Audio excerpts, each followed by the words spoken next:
What's going on, fellow A-plussers? It is I, your host, as always, Adam Perez, back once again with a brand new episode of A-Plus Hero Report, your weekly stop for your Marvel, DC, television, and movie news. Streaming live for you guys over on our YouTube page. You can also find us over on Facebook right now on our Facebook page, as well as Twitch for you gamers out there. And listen, if you are also a Spotify listener, we are on Spotify also. There is a link in the description box below. If you want audio versions of the show or now video over on Spotify, you can definitely go ahead and find us there. If anything, we'll drop that episode either later on tonight or first thing in the morning for you guys. So definitely stay tuned to us over on Spotify as we continue to expand and eventually rebrand around here. We got a lot of things certainly working behind the scenes, as you guys certainly know, bringing on new people. I think we wind up actually just officially bringing on Datila as another official co-host here to A Plus Hero Report. She's going to be bringing us some wrestling to our side as well. So a lot of great things happening, guys. We got ourselves 6 main topics we're going to be getting into for you guys. Also, honorable mentions, some topics that we felt didn't quite make the cut, but felt was certainly still important for you to certainly follow. And then towards the end of the show, we're beginning into your guys' live viewer questions. So feel free to go ahead and submit those over if you have not done so yet. But as of right now, it is not just myself for tonight episodes. That's right. Listen, it's actually the original OGs in the house today, as we got me and Indy joining you guys today. Stuart, unfortunately, not able to make it with us, but hey, you know what? We've manned this ship before, Indy. It's good to have you back again this weekend, man. We missed you. It's so the 2 weeks. I feel like you're spoiling us now, man. Well, I'm trying my best to switch the job around so that I get to spoil you guys every week. Like I said, this is my first love. It's to the point where my own podcast I don't do as often as I want to do this. This is what keeps me going, gets my juices flowing, you know. Too much information, Indy, but thanks for letting us know that. No, I'm just kidding. It's always good having you here, man. And we got some amazing topics for us to dive into today. We got some big Sony / Marvel news we'll get off to at the top. We got some DC content we're going to be diving into also, so should be a great one. But you guys know how we do around here. Honorable mentions, if anything, will certainly happen first. Indy, you got any honorable mentions for us this week? I actually do. Late at a con panel, an Aero con panel, Emily Beck and of course the amazing Stephen Amell. They asked him a question and he gave us an answer. Something that I'm excited about, a show that I review right here on this platform. Heels second season is officially announced for July 28th, 10 p.m. on Stars. You have no idea how excited I am for this, considering the first season was so well written, so well acted. It was really, really good. I can't wait to see what happens with this second season. Yeah, I think I remember him mentioning that he was kind of waiting around for like the green light. That like Heel season 2 had been already filmed and stuff, but they had to like I can't it comes on Stars? Yeah. But I think they had to figure out like from Stars whether or not like when it was actually going to be dropping. So I'm glad that we actually have an official release date now. Yeah, I think Stars is so 50 Cent heavy right now. I think like the only thing that people watch that isn't power based is Heels. It feels like so. Yeah, happy to have that back on. Yeah, man. I unfortunately haven't even watched the first season, but I know you always speak highly of it, especially in your reviews. I know it's just like another show I've got to watch. Oh my gosh, this is so much TV right now. But I'm glad you're covering it for us, though. Another honorable mention, Datila, just because I know she's gonna blast this all over Twitter. I actually saw you share this, and I retweeted it and said, "Wow, he's finally gonna watch AEW." Oh yeah, I did retweet the Brian was it Brian Danielson versus Okada? Yeah, Okada at the Dominion, the BBC Blackpool Combat Club through to a video package to announce that it will be Brian Danielson, Daniel Bryan for those WWE fans, will be facing Okada in a dream match. Yeah, that's a dream match at Forbidden Door in Canada. So I'm looking. Oh, that is. Oh, and it's in Canada too. Yeah, like the home of wrestling itself. Yeah. That's gonna be a barn burner, as Yeah. Jim Ross would say. When is Don't that worry about exactly? it. Don't worry about it. I believe it's either this month or next month. It might be July. It's a lot. It's like AEW has a bunch of pay-per-views happening back to back. Really? Okay. So I'll make sure I give you the Bleacher Report login. So you can watch that because they air their pay-per-views on Bleacher Report. Are you talking to me? Yeah. Oh shit. Okay. Yeah. I think Dante also offered the Bleacher Report idea to me too. You guys have been trying to get me to watch AEW for like the longest time religiously. You really should. If I had to give you my DirecTV login so you can watch it, I got you. Yeah, I may have to take you up on that. But no, I want to see the match. I saw the announcement. I was like, oh, holy I'm surprised that they haven't met yet, honestly. But it is one of those things where these men are like still they might be towards like the tail end of their prime, but I I cannot wait to see what these two wind up doing together. Okada's legend is worldwide, so yeah. Japanese wrestlers never retire. So like Okada's nowhere near the end of his reign. Daniel Bryan probably is closer to being to the end of his prime. That's what I was referring to. Really, for some reason, I feel like WWE, with the way their schedule goes, it just ages. It's like being a president. Like you age way faster on that schedule than you do, you know what I'm saying, with another company. Absolutely. The wear and tear, man, I'm sure is atrocious on their body, the way that they have to be used.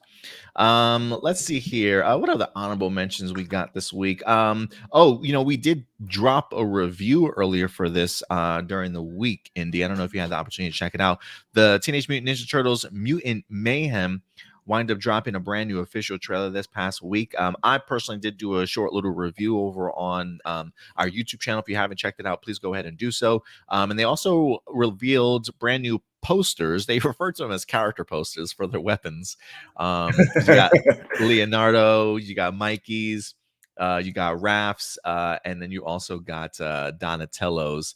What did you think about the trailer overall? I'm sure you've probably watched it at least once or twice. I'm very intrigued. Like I said, I'm hyped for the characterization of the characters. Them actually moving, acting like teenagers rather than adults.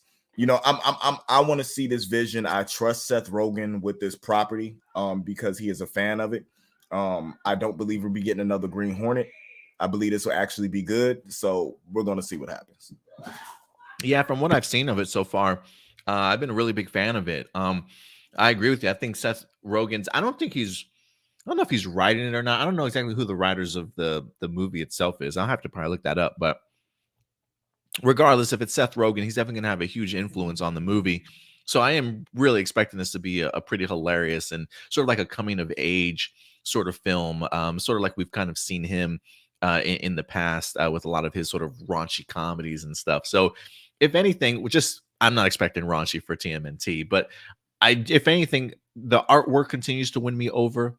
I love some of the one-liners in here. I dug the Splinter line by Jackie Chan when there was this I can't believe you ratted us out. And he's like, hey, don't you say that. And he's like, come on, Mikey, it's 2023. I love the idea of just playing up that political correctness for a rat. I thought it was pretty funny. I think you're muted. That was actually hilarious. There's going to be jokes, and the jokes I feel are going to be for everybody. Like, it's going to be something kids can laugh at, but it's always going to be that undertone where adults like, where they laugh a little bit harder. Yeah. So man, I can't wait for it. So I need something else to do rather than walking around singing Peaches all day. So, you need another an animated movie stuck in your head. Yeah, definitely. Let's see here. What are the other honorable mentions that I had pulled up? Sometimes I forget some of the honorable mentions we're picking up. We got Rick and Michonne. Let me see. I think Rick and Michonne just wrapped filming the Walking Dead series. I think it's only like a 6-episode limited series, if I'm not mistaken. I believe that has officially wrapped here as of this week. So it is set to go ahead and drop, I believe, sometime in 2024. That I'm not excited about. I'm not. Come on, not excited about the show. Excited about only being a 6-episode limited series because I feel like with the last season of Walking Dead, as long as Michonne was gone, I feel like there's a lot of story to tell there, especially coming from both perspectives before they find each other. I feel like it should almost be like a video game where you get one side of the story playing one side, you get the other side of the story playing another side, and then the DLC drops and it's the combined story, you know what I'm coming saying, together. for it too. Yeah, so I feel like the selling is so short with that, but the two got so much going on in their That's probably lives what it comes down to, I think. that it gets. But I'm honestly, I understand what they're doing, but I just wish it was longer. Like I feel like the Dead City works better as a limited series than Oh, Rick I and get you. Michonne. I feel like we should get a full season, or at least one full season for Rick and Michonne. Yeah, no, I totally agree with you there. That is something I certainly would like to personally see myself. As far as another honorable mention, X-Men 97, the animated series, is rumored now to have an early 2024 premiere date. There were talks that it might have stayed in 2023. I don't believe, if you guys recall, just recently with everything that's been happening with the MCU, they had decided, or at least there were talks, that they want to go ahead and push maybe some of their shows a little bit further down the road, so that it doesn't feel like there's so much content or so much content dropping within sort of 1 year.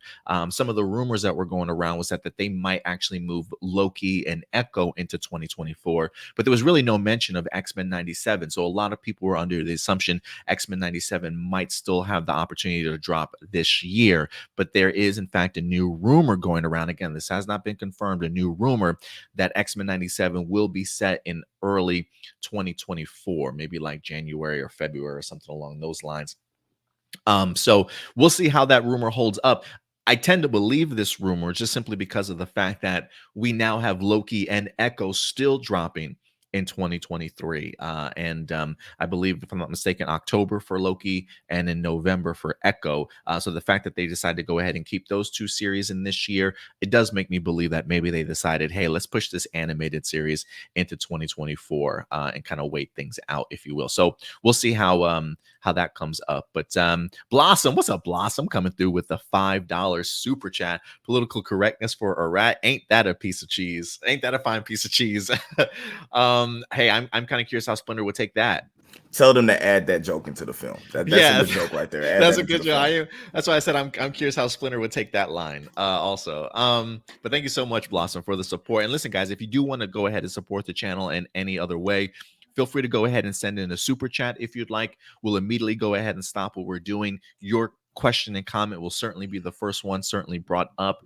So we'll definitely go ahead and get your time on screen. But all that certainly goes to helping amp up the production value, if you will, of our show. Give us other opportunities to maybe bring other people in the future, go to other conventions and things like that. Doing our best to just continue to provide content for you guys on a weekly basis. So super chats, super stickers. If you can't support us in that way, that's certainly more than fine. You can still do so for free by hitting that subscribe button and hitting that like button. It definitely does go a long way for us, guys.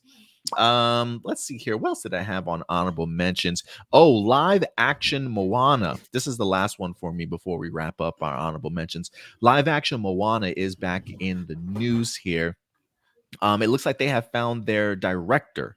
Hollywood Reporter is letting us know that Disney's live action Moana taps Hamilton's Helmer, Thomas Kail, as director. It does say that Thomas Kail, the Tony Award-winning director of Broadway's Hamilton, has been tapped to direct the live-action take of the animated musical sensation Moana. I think that's a pretty big move. Look, Hamilton, I think, while I personally haven't seen Hamilton on Broadway, I definitely know how huge of a show, of a movie for some people that certainly is. And so I would be fascinated to kind of see how he goes from a musical on Broadway to a live action piece. I got to think that there's a pretty big learning curve behind that. I mean, look, you're still directing actors at the end of the day, but having just maybe a bigger set to kind of work with, I don't know. I am kind of curious to see what you might think about that, Indy. Or maybe I'll have to do some research to kind of see if other Broadway directors have made that transition to live action Hollywood in a good way. I don't know. I just feel like live action Moana is too soon. Like give it some time. Like I don't know. That's It's kind of just too how I soon. feel about How to Train Your Dragon, but I felt like you and Stuart gave me hell for that. Well, How to Train Your Dragon has been around for years. No way. It's Yeah. not even like 10 years, bro. The original How to Train Your Dragon has to be It's 10 like years probably old. not even 10. It's probably like barely 10 years old. I think you're wrong about that. I think you just love it so much, or maybe the technology feels so new that it 2010. So it's actually 13 13 years. years old. Okay. Yeah. So Okay. maybe it needs to be like a 10-year thing, but I don't know. I don't know how I feel about it. I do have another honorable mention for you that just got announced. Like as we're doing it, I'm always Oh, scoping the is net this on the side. breaking news? Breaking news. Oh shit, okay. For anime fans, exciting Bleach news awaits as the highly anticipated continuation of the series, Thousand Year Blood War Part 2, The Separation, is set to premiere its first 2 episodes ahead of schedule on June 25th. So Bleach is going to come back June 25th with the first 2 episodes instead of July. Nice. That's something I should have. We need a breaking news like just segment to pop up. Yeah. Yeah, absolutely. All right. I think other than that, man, I think that is our honorable mentions for the day. Yeah, and I actually just looked up Moana's release date, 2016. So yeah, 2016. It was that very long recent. ago? I mean, that's what, like 8 years? I thought it was like 2018, or it feels newer like than 2016.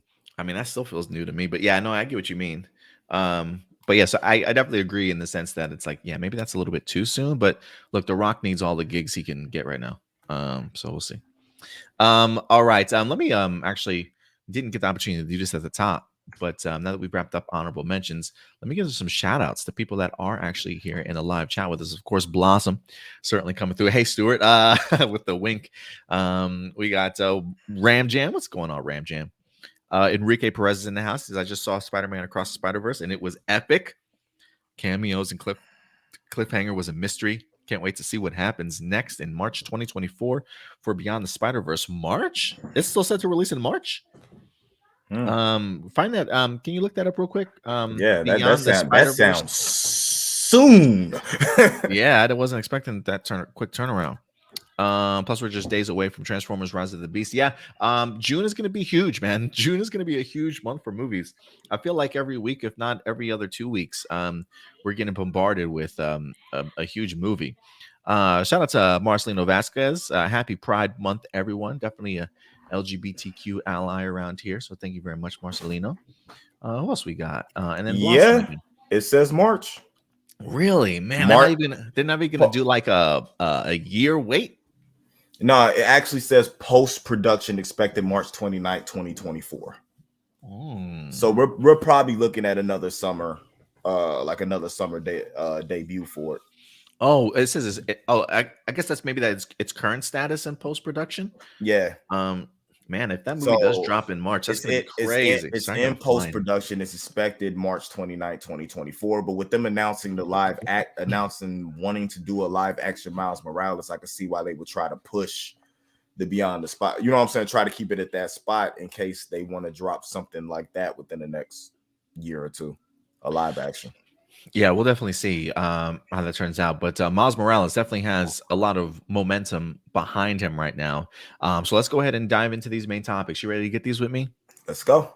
Let's do this. So first topic we're going to be getting into is definitely talking about Across the Spider-Verse, or at least the potential of what is to come next. Believe it or not, we actually wind up getting ourselves some amazing news from the box office so far this week in regards to Across the Spider-Verse.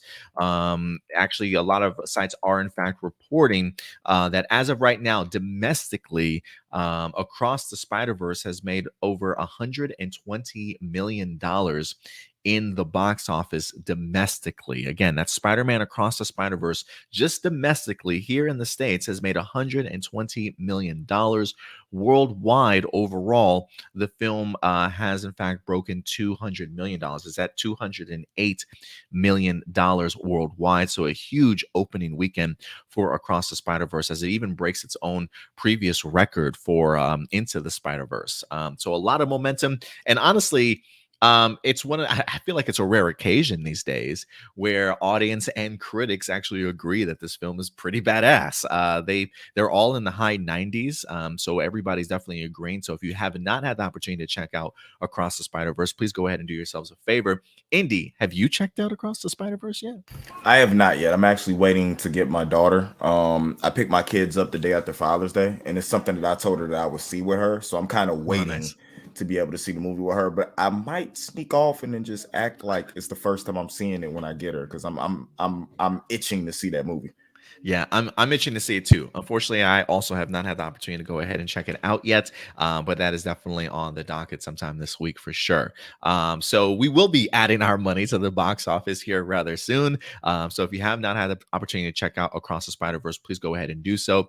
And this week, ladies and gentlemen, because of the huge success, Sony producer Amy Pascal doing their press releases and doing all their press junkets and stuff before the premiere of Across the Spider-Verse, has been in front of the camera doing interviews, and she had a lot to say, Indy, in regards to the future of the Spider-Man universe, not just for Miles Morales, but also for Peter Parker as well. So let's go ahead and dive into this article here, man. This actually comes to us from Variety.com. That Sony Spider-Man producers tease a live action Miles Morales movie and as well as an animated Spider-Woman film. It's all happening, is in fact the quote, and that's again from Variety.com. It says, as Spider-Man Across the Spider-Verse has finally hit theaters this weekend, the producers behind the trilogy have their attention set on a third installment, next year's Beyond the Spider-Verse. However, that's not the only web-slinging project that's on their minds. Producer Amy Pascal says a Spider-Woman and live-action Miles Morales movies are in the works. You'll see all of it, she told me Tuesday at Spider-Man Across the Spider-Verse premiere in Los Angeles. It's all happening. Producer Avi Arad teased that moviegoers will see a Spider-Woman movie sooner than you expect. I cannot tell you yet, but it's coming, he said. Pascal also said that a fourth Spider-Man movie with Tom Holland and Zendaya is still in the works, but the writer's strike has paused development. Are we going to make another movie? Of course we are. We're in the process, but the writer's strike, nobody is working during the strike. We're all about being supporters, and whenever they get themselves together, we'll get started. It also sounds like Haley Steinfeld is up for a standalone Spider-Woman movie. She said, "This is like my dream job. Sign me up over and over again. I got to be comfortable, and it's a dream to be in a space that feels so comfortable, but also creative and free, and just exciting to be a part of." So a lot of big things are definitely happening. Haley Steinfeld might be getting a bump to a solo animated Spider-Woman film. Miles Morales definitely has a huge journey ahead of him, not only when it comes to Beyond the Spider-Verse, but apparently in live action. And Tom Holland's getting his fourth Spider-Man movies, ladies and gentlemen. So a lot of big things coming out of here from Amy Pascal. Indy, what do you want to talk a little bit about first? Should we talk about Miles here real quick? What do I you want to think talk the, about? I think the thing that that most people are most excited about is the fact that we could get a live action Miles Morales, Mhm. um, which should be the kid that's actually named Miles. That's the same age. You know what I'm saying? Everything like that. Maybe everybody keeps wanting the kid from Stranger Things to play Miles Morales. Oh No, yeah. No, you no, don't want him? no. I want the young man from Blackish, who's actually, you know what I'm saying, Hispanic and African American, who's also named Miles in real life, you know what I'm saying, and who we know can act his butt off, you know what I'm saying, do what he needs to do. I like to see him because it seems like everybody from Blackish is doing big things. So why not let this kid, you know what I'm saying, go ahead and play Miles Morales? I'm looking forward more to that and how it's going to be presented to the world. Like do Hmm. we get Miles and Spider-Man 4? Do we get something where they give Tom Holland Spider-Man to Disney and Marvel and then bring Miles Morales, you know what I'm saying, into Sony? Or is it a swap?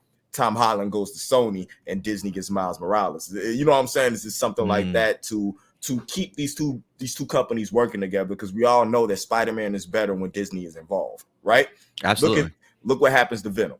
If Disney was involved, Venom might be a little bit better than what it is. So I'm looking forward to this. I'm super excited to this. I really don't care about a Spider-Woman film because to me, Spider-Woman really wasn't even a spider person. It was just Spider-Woman. She has no spider abilities. You know what I'm saying?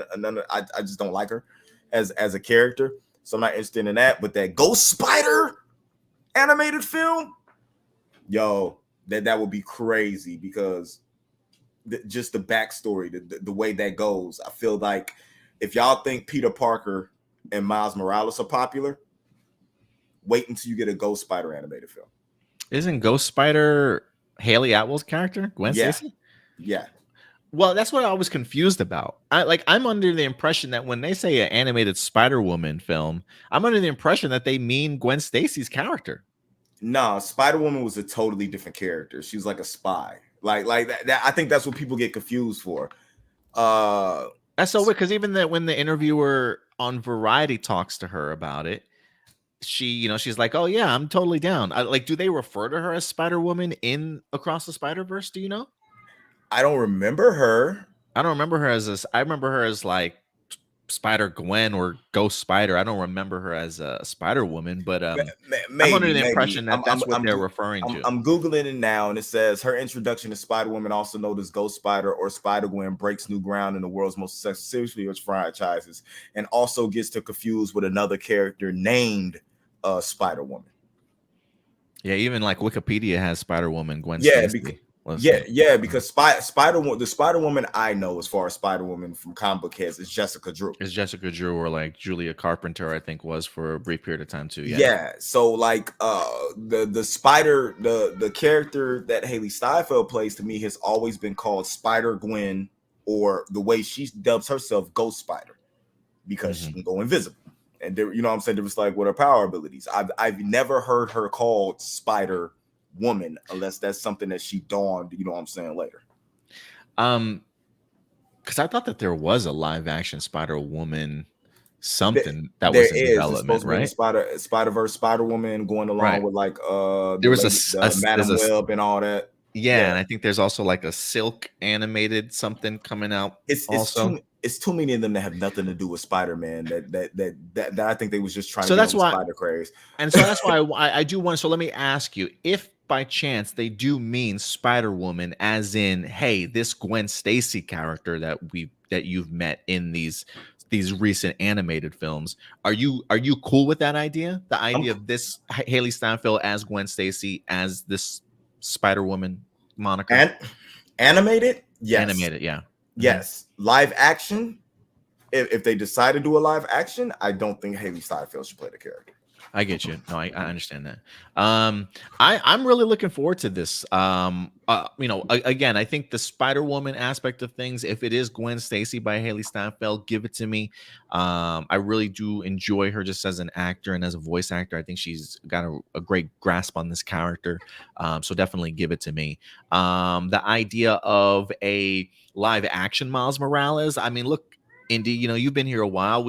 I've been I've been saying this for a while now. The idea that I'm under the impression, at least I'm speculating, that the journey that Miles Morales is taking here in this trilogy might, keep my fingers crossed, might bring him over into the live action realm. Now, the idea of them announcing a live action Miles Morales movie doesn't mean that that's how it's going to happen, right? Like, they could still have its own animated trilogy if they certainly wanted to, and then kick off a brand new Spider-Man movie introducing us to Miles just in a live action way. That's definitely a way that they can do it. But I felt like they've just put so much time and energy in regards to establishing Miles Morales as a Spider-Man character that the idea of doing it any other way at this point feels like you're just kind of retreading, if you will. So I'm kind of hoping that them letting us know, hey, there's a live action Miles Morales movie headed our way is sort of a tease. And that's something, again, that we've been speculating and I've been trying to predict here for quite some time. Once we get into the third Beyond the Spider-Verse, I think that Beyond is, in fact, sort of the live action world. So I really hope that's, in fact, the case. because I think they're doing an incredible job of just building up this world, the emotional stakes that are certainly invested with a lot of these characters. Also, I think a lot of that can easily translate into live action if they wrap up this trilogy certainly successfully and do it in a really incredible way. And the fact that people are talking so highly, not only about Into the Spider-Verse, but the idea of like, man, I didn't think that they could ever sort of beat the expectations that I had from the first one, and they're now beating it, just makes me think, what are they going to do when it comes to the third one, right? And so the idea of continuing to raise the stakes, do things outlandishly, or at least just push that envelope, what better way than to have this Miles Morales somehow planted in live action at the end of, say, Beyond the Spider-Verse, and thus eventually opening the door for a live action Miles Morales. Now, where he's going to go, that we don't know, right? I think the fact that Indy brings that up of, will Sony decide to go ahead and team up once again with Disney in bringing Miles Morales to the MCU? A couple things in that regards. Um I'm kind of under the impression that he might stay on the Sony side of things, simply because of the fact that they really do not have a Spider-Man at all in that particular universe. And also on top of that, it is one of those things where, look, Tom Holland has been very much open about the idea of like, yeah, I want to see Miles Morales. I would like that team up. Could we maybe get like a one-off of Miles in the MCU? Maybe, like, maybe that's part of his travels beyond the Spider-Verse after that. Who certainly knows? Because there would be something really cool about a mentorship between Peter Parker and Miles Morales if that's the route that they certainly go. So maybe dabble in it. But I do think Sony at some point in time needs their own Spider-Man. Who that will be, we'll definitely have to wait and see, man. But how do you think that's going to play itself out, Indy, in regards to like who gets who? What would you like to see? I would like to see them just to continue working together with both. You know, For like both of them? not any particular department. I don't know why I said department. Having ownership of anything, just keep working together like they're doing now. You know, in order to make sure that the universes are blended. Instead of, oh, we'll keep, you know what I'm saying, Tom, you guys take Miles, and we'll see what happens. You know what I'm saying, later down the road. So you No, would put him in the MC. So you would put him in the MCU, or do you mean like keep him in the Sony universe, but Disney and Sony still work together to establish that character? work together to establish the character. I wouldn't want him brought into the MCU until after Battle World. You know what I'm saying, like, and all that. Like keep it with the storyline. You know what I'm saying? Give us a thing, have the incursions happen, have him have to come into the MCU, and then when they fix everything, his universe still be gone and he stays, you know what I'm saying, within the MCU, and then build that character to, you know what I'm saying, together. Because to be totally honest with you, Sony, Disney, y'all make more money when you work together. They do make a Rather lot than of working money. apart. Yeah, you can make a Yeah. whole lot of money. And there's a part of me that I do look, because I'm very fearful of Sony just handling anything on their own.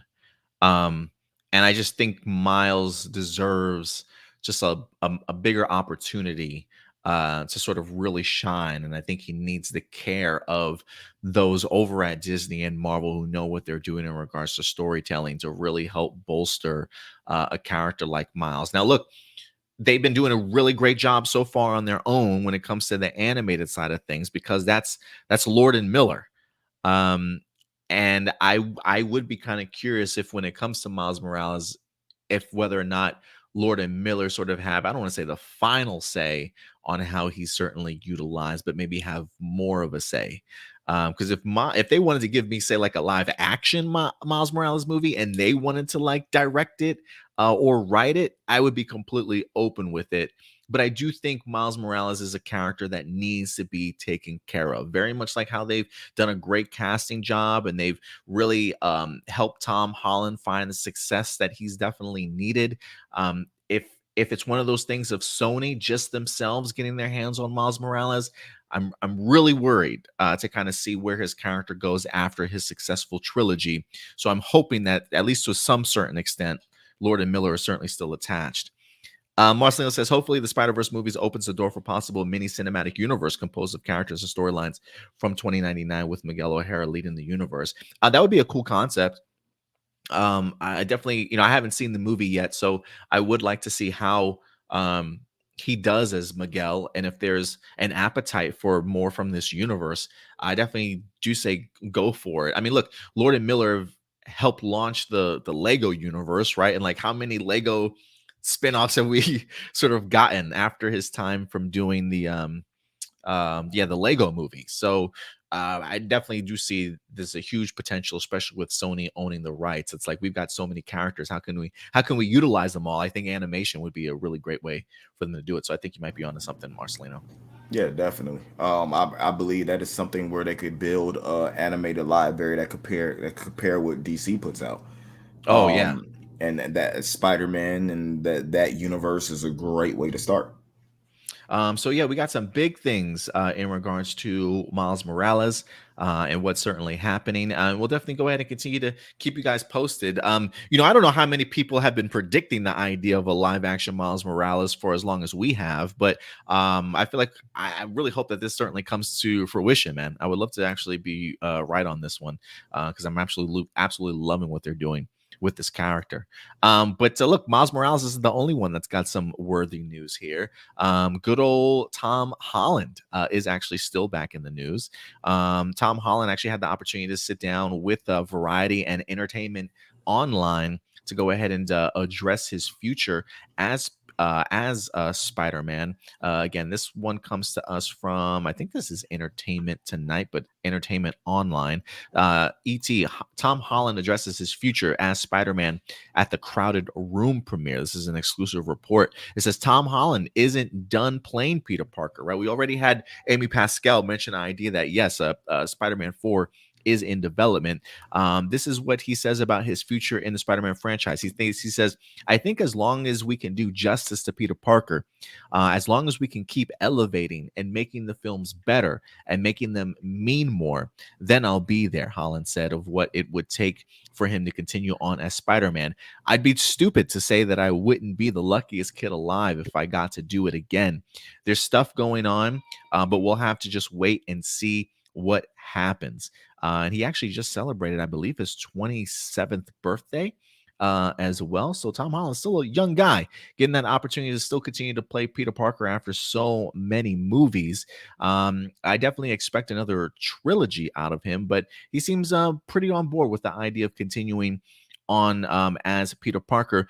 Variety also did have another conversation with him at the Crowded Room premiere also, where he goes on to say, I can't talk about that, but what I can say is that we've been having meetings talking about Spider-Man 4.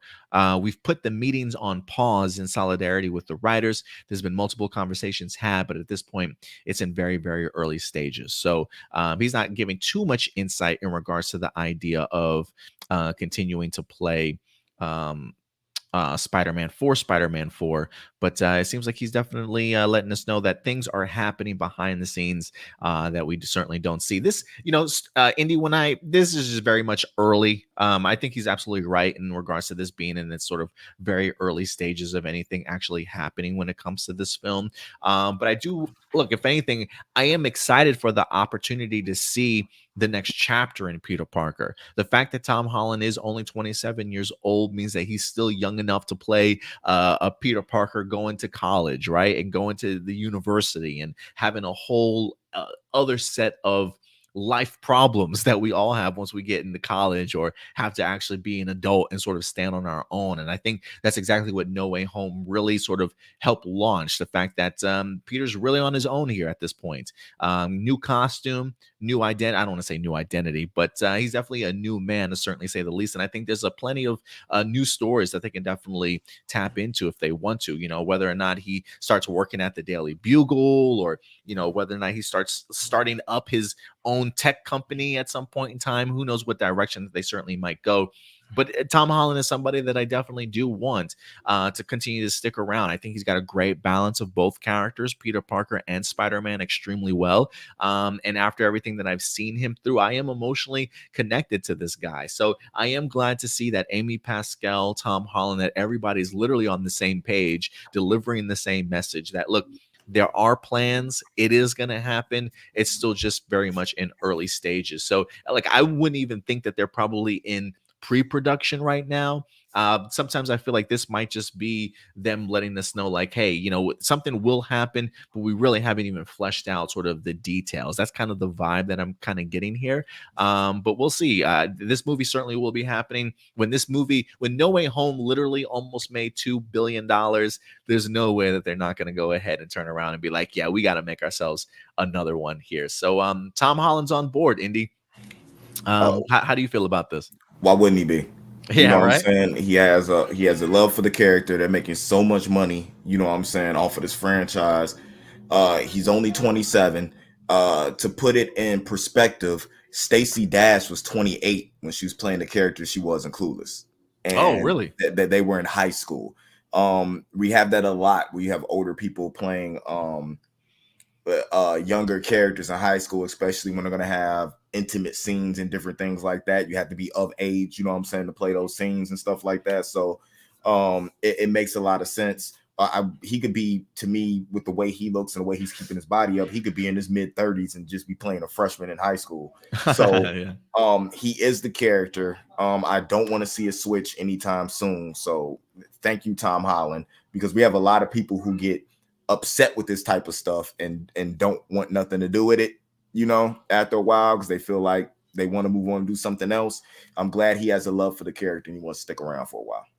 Yeah, he seems super invested, man. He definitely has become in love with this character. I mean, look, I'm sure he was probably a big fan growing up his whole entire life. So, like he says, the idea of it's a dream come true, getting an opportunity to kind of play this character, and the idea that he gets the opportunity to it not be just a one off or a three off, and we might actually get an additional trilogy from this guy. Yeah, man, he's got a soft gig for the almost the rest of his life. So he's gonna be making plenty of money working alongside Marvel and Sony for sure. So yeah, guys, let us know your thoughts in regards to all this news. Are you pumped to get that confirmation that yes, Spider-Man 4 is happening? What are you most excited about, the Spider-Man 4 or the possibility of a live action Miles Morales movie? Go ahead and certainly let us know your thoughts in the comment section box below. But I think that will wrap up that main topic for us today.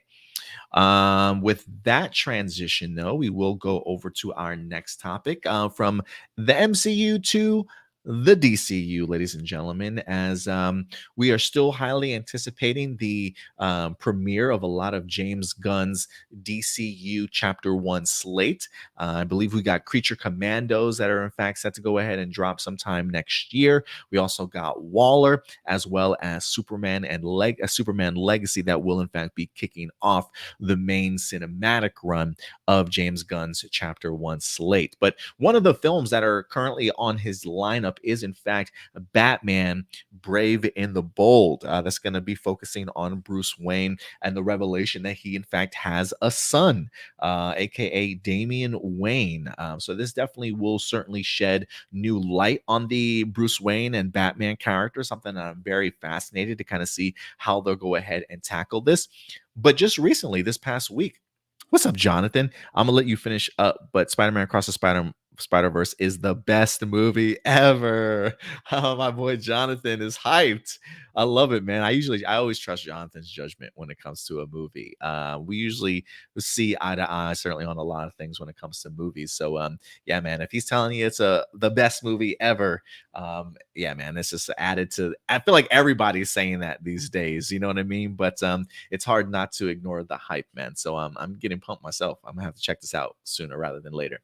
But getting into the Batman news, this week we actually had several directors that have kind of come out of the woodwork and sort of teased the possibility that they may be directing or that they at least want to direct. And I do find it rather fascinating because I think at one point in time I might have been suggesting, hey, maybe Ben Affleck might want to come by and do a Batman movie, right? He was supposed to do a Batman movie years ago, but unfortunately, he wind up dropping that one. So I had my fingers crossed that Ben Affleck might actually do a Batman movie. But I'm kind of throwing that out the window. And we got two names this week, Indy, that wind up coming up that I thought was actually quite fascinating. And two gentlemen I kind of actually want to see a Batman movie from. So let's go ahead and dive into this. The first name that we will go ahead and dive into, and it's a probably very familiar name for you guys, Andy Muschietti, the gentleman that is currently directing the Flash movie. He also did the two It films as well. He is in the news this week, hinting at the idea that he may, in fact, be involved in the Batman movie. Now, you have to remember when it comes to the Flash, he's actually handling two Batman in this movie, right? We've got the Ben Affleck Batman as well as the Michael Keaton Batman. So Andy Muschietti is definitely getting his fair share of experience on this movie. And he kind of hints at it. This is from comicbookresources.com, CBR.com. The Flash director hints he may be involved with the DCU's next Batman movie. It says, while speaking with senior global editor on Twitter, Muschietti was asked what kind of spin he would want to put on The Dark Knight if he took his Batman in the Brave and the Bold direction. This came after Elliott pointed out that the director had inherited both Tim Burton and Zack Snyder's Batman. Muschietti cryptically replied, "Oh, I don't think I can talk about that yet." It should be noted that there is currently no official word regarding Muschietti or anyone else directing Brave and the Bold. And then they actually do have the interview here also. If you guys want to go ahead and certainly check it out for yourselves. But it says The Brave and the Bold is one of the several movie projects announced from James Gunn. The film will take cues from the 2006 Batman story arc, Batman and Son, with saying this film is the introduction of the DCU Batman, of Bruce Wayne, and also introduces our favorite Robin, Damian Wayne, who is a little son of a bitch. So we still have no casting news for The Brave and the Bold, but that is, in fact, Andy Muschietti's tease, as he says, "Oh, I don't think I can talk about that yet." So he is definitely teasing that his name is in the hat there, Indy. How are you feeling about that, man? I'm 110% down with that. I feel like if anybody's going to direct that he should. I feel like he's got a good sense of who the characters are, and I like his direction and his art style when it comes down to it. So hey, more power to him. And if he's just trying to throw some fuel on the fire and get his name out there, you know what I'm saying? And get his name out there going along with this, hey, that's the way you got to do it in the social media age. Yeah. Oh, yeah. Absolutely. It is one of those things like you got to put yourself out there, right? How can you get an opportunity if you don't say you want the opportunity, right? So and look, my thing is, look, I haven't even seen this film yet. What's up, Geek Ledger? Good to see you in here. I'm just gonna say WB pulling in horror directors for DC's movies is a genius move. Their use of supernatural elements and connected universes and multiple installments. Yeah, look at James Wan, right? It's another great example there as well when it comes to Andy Muschietti. But look, we haven't had the opportunity to see the Flash movie yet, but that's also another movie that people are saying a best comic book movie of all time, right? People are already boasting about that particular film. So I do think that there is something, especially, look, we haven't had the opportunity to see the action. We haven't had the opportunity to see the directorial work. But if any of the trailers that we've seen from the Flash are any indication, he definitely captures the concept and the idea of Batman relatively well. Now, he didn't write this film. I believe this is written by Christina Hodges, who also wrote Birds of Prey. I don't know if there's an additional story writer on there with her or not. I'll have to go ahead and actually look up the writing credits for this movie. But as far as directorial work, I think especially him working a lot with Michael Keaton and stuff, I do think that something like that might actually benefit him. So I would definitely be open for that idea. So we have Andy Muschietti throwing his name out there in regards to the next director for Batman. But he's not the only one that's kind of teasing, hey, you know what? I kind of want an opportunity too. As a familiar name you guys might recognize has popped up, Sam Raimi. Sam Raimi is, in fact, back in the news here. Comic Book Resources is also reporting, or had the opportunity to sit down with him and get this glimpse. But let me go ahead and pull up this article here for you guys. It says Sam Raimi reveals the Batman villain he wants to bring to the DCU. Sam Raimi reveals to a fan which Batman villain he'd like to bring into the DCU franchise. So it says a Twitter user shared the details of his meeting with Raimi over the weekend. He says, I met with Sam Raimi at the convention today and asked him about his comments regarding his interest in directing a Batman movie in James Gunn's DCU. And he said the villain he'd want to use most, Ra's al Ghul. He says, of course, the Demon's Head is no stranger to the silver screen, thanks to Liam Neeson, who just played him in 2005's Batman Begins. But that's the one he would certainly like to utilize. I'm trying to see if Raimi, who has long desired to direct a cinematic outing for The Dark Knight, said in 2022 that he would love to helm such a project, commenting at the time, I've always loved Batman. If I ever saw the bat signal up in the air, I'd come running. If I heard that deep gurgling laugh of the shadow coming from the darkness, I would also tentatively step outside. And Spider-Man would be ahead of Doctor Strange, but I don't want to put him down the list. So he's definitely throwing his name in the hat there. Indy, I'm just gonna say, both of these directors I think are great in their own right. I love Sam Raimi's Spider-Man stuff. The first one is just a classic. The second one is legendary, if you ask me. Probably still maybe in my top 5 greatest comic book movies of all time.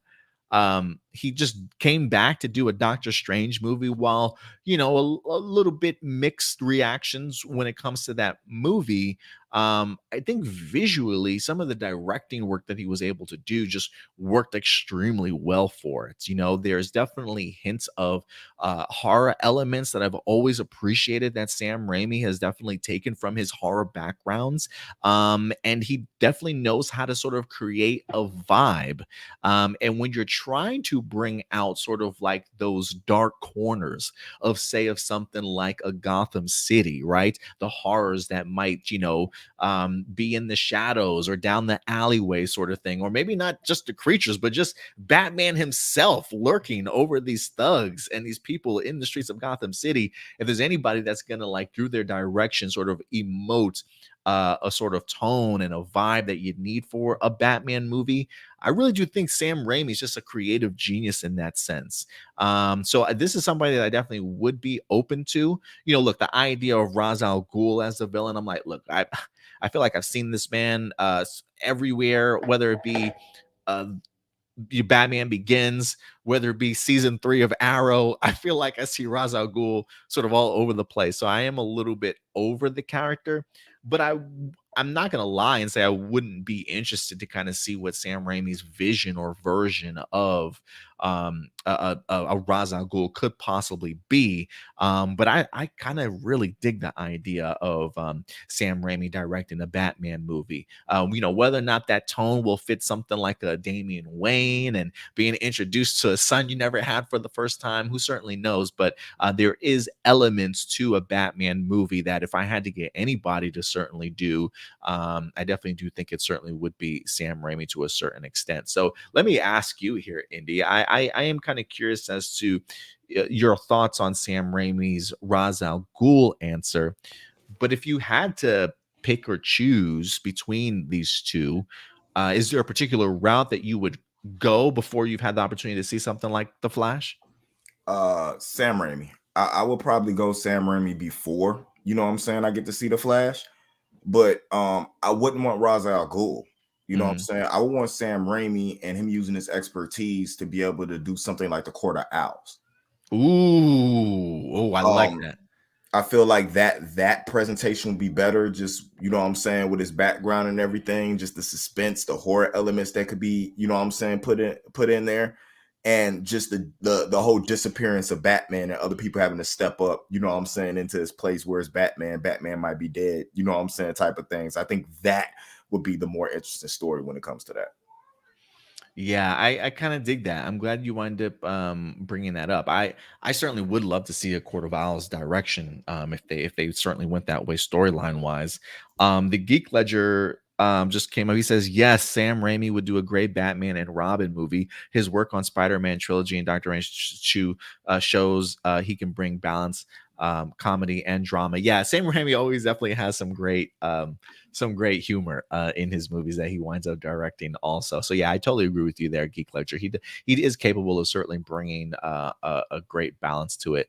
Jonathan says, "Bring on Clayface, man." I that is, if there's any character that I definitely would love to see eventually brought to the big screen, I definitely am going to need Clayface at some particular point in time, just because I believe, if I'm not mistaken, oh sorry, I put indies up there.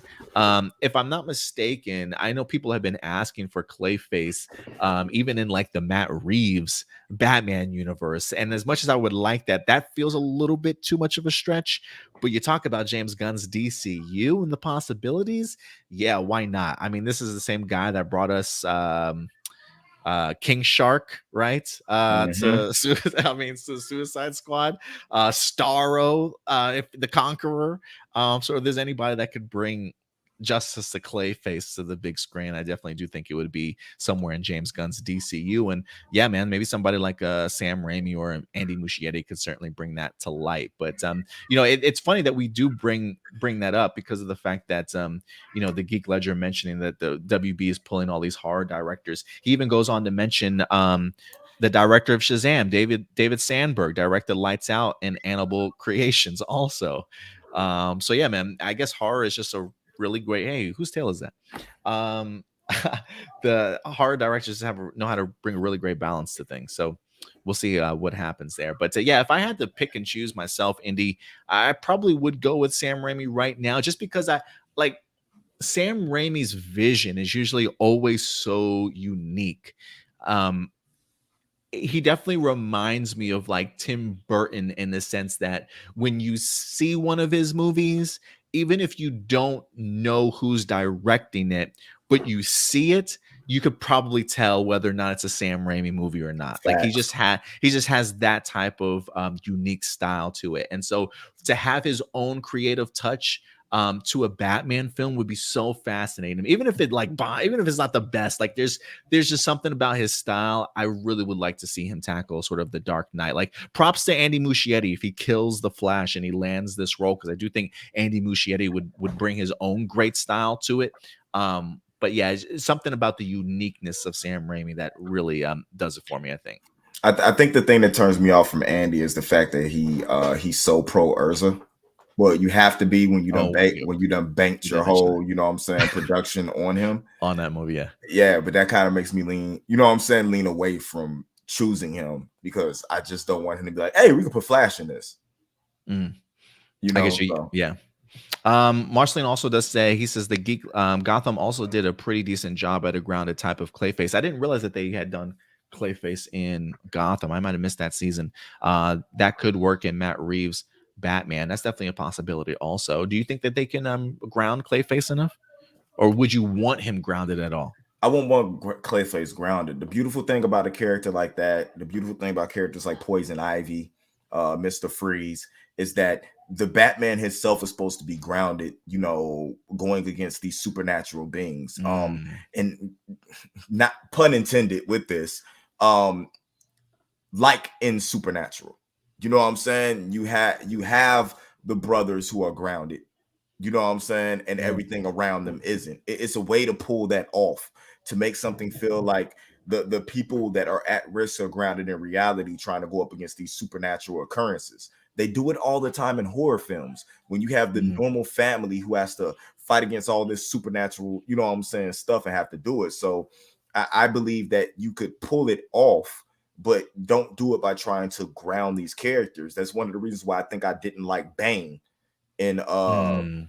you know what I'm And saying, in the original trying to, trilogy. I get you. It's Yeah. because they tried to ground Bane in this thing, and no, you know what I'm saying, we need Bane hawked up on Venom breaking Batman's back, Facts. Yeah. you know, like that type of thing. The movie would have worked the same if they would have introduced this drug, you know what I'm saying, that kind of boosts somebody's adrenaline. You know what I'm saying? Similar, if you look at the Matt Reeves Batman, think about the adrenaline shots he was taking.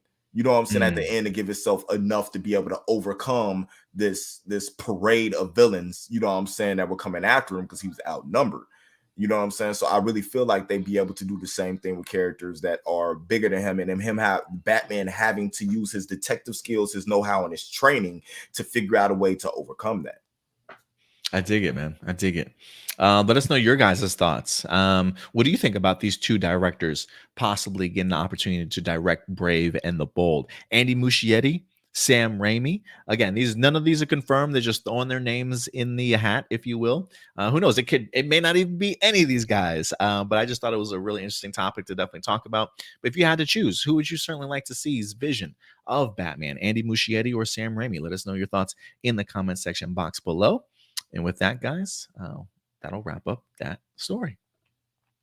Let's see here. Marcelino, I think Hugo Strange should be the main villain. With other secondary villains as Killer Croc, Man Bat, Clayface serving as henchmen for the fights. Hugo Strange, I think, would be a really interesting one to dive into for something like the Matt Reeves universe. I think him, they had talked about doing like a spinoff for like Arkham Asylum, but I think those plans were scrapped. It does make me wonder whether or not they're going to maybe fold those into the bigger movie universe side of things. Because I think Hugo Strange as a villain, like you mentioned, Marcelino, possibly with secondary villains along the way, would be pretty cool for Matt Reeves' universe. I don't know what universe you were referring to, but I kind of would dig to see that in Matt Reeves. But we'll stay in the conversation with the DCU. Indy. We're going to move on to our next topic here, and this is in regards to Superman Legacy, the James Gunn directed and written movie. Over the past couple of weeks, we have been talking about the short list of actors as casting for this particular role continues. We have seen a couple of names already. But this week, we actually wind up getting ourselves a brand new name, one that I personally don't recognize, but I do think should be interested and certainly brought up because this actually comes to us from Variety.com. Indy's not there, but that's okay. He'll be right back. This comes to us from Variety.com. Superman search now includes former Bold and the Beautiful star Pearson Fade. I hope I'm not butchering his name too badly. But I'll go ahead and pull up an image of the gentleman. This is from Variety.com. James Gunn's Superman search includes former Bold and the Beautiful star Pearson Fade. They say back in April, James Gunn told me that he was looking for what he was looking for in the new Man of Steel. And he said, the next Superman has to be someone who has all the humanity that Superman has, but he's also an alien. It's got to be somebody who has the kindness and the compassion that Superman has, and he be somebody you want to give a hug. He also added, we have some really great choices, which I'm excited about. And then the article says, could former The Bold and the Beautiful star Pearson Fade be on Gunn's list? They say, I hear that the 31-year-old actor could be in the running for the coveted role. Sources tell me that Fade sent in a self-tape, which included a montage of footage showing his very Clark Kent-like childhood on a farm in the small town of Moses Lake, Washington. I'm told Gunn liked what he saw. So yeah, that's looks like Pearson Fade might be certainly in the running for our next Superman. There's a couple of names that have definitely already dropped. I want to say that let me see who we have so far for some of the names. Let me see here. Front of the pack. I believe we also have other gentlemen that we talked about a couple weeks ago. Let's see if I can find some of these gentlemen's names still. David Corenswet was also reported to be one of the top contenders as well. They also had Andrew Richardson and Tom Brittany, who've also been recommended, as well as Nicholas Holt. Might actually be in the running as well, but there are rumors suggesting that Nicholas Holt might actually end up being sort of Lex Luthor, possibly. So a lot of big changes certainly coming through. Double C says, I know him. He looks like Tom Welling. I mean, I guess Double C. Yeah. I mean, I guess, look, we have a couple images of him, right? What was the one that book picked up a little bit. Maybe a younger Tom Welling here. I'm not quite sure. I personally have not. Look, I don't really watch soap operas like that. There was maybe like 1 year in my life when I officially moved out here to Texas. um, I don't think I was working in the summertime or anything like that. So I had a lot of time to sit around the house. And I literally spent like a whole half a year just watching soap operas. I don't remember if The Bold and the Beautiful was certainly one of them. It was probably like General Hospital, All My Children, or something like that. Those things can really suck you in, man. And when you got nothing to do all summer, they become like the highlight of your days. So I have not checked out Pearson Fade from Bold and the Beautiful.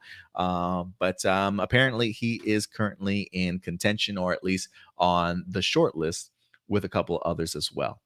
So yeah, man, we'll see what happens there. So as we're casting for one Superman, another Superman is currently in the news, and with the Flash certainly right around the corner, I thought it would actually be pretty cool to kind of talk about one of my favorite Supermen, and that is in fact Henry Cavill as Sasha Kaye, who is currently going to be playing the Supergirl in this upcoming Flash movie.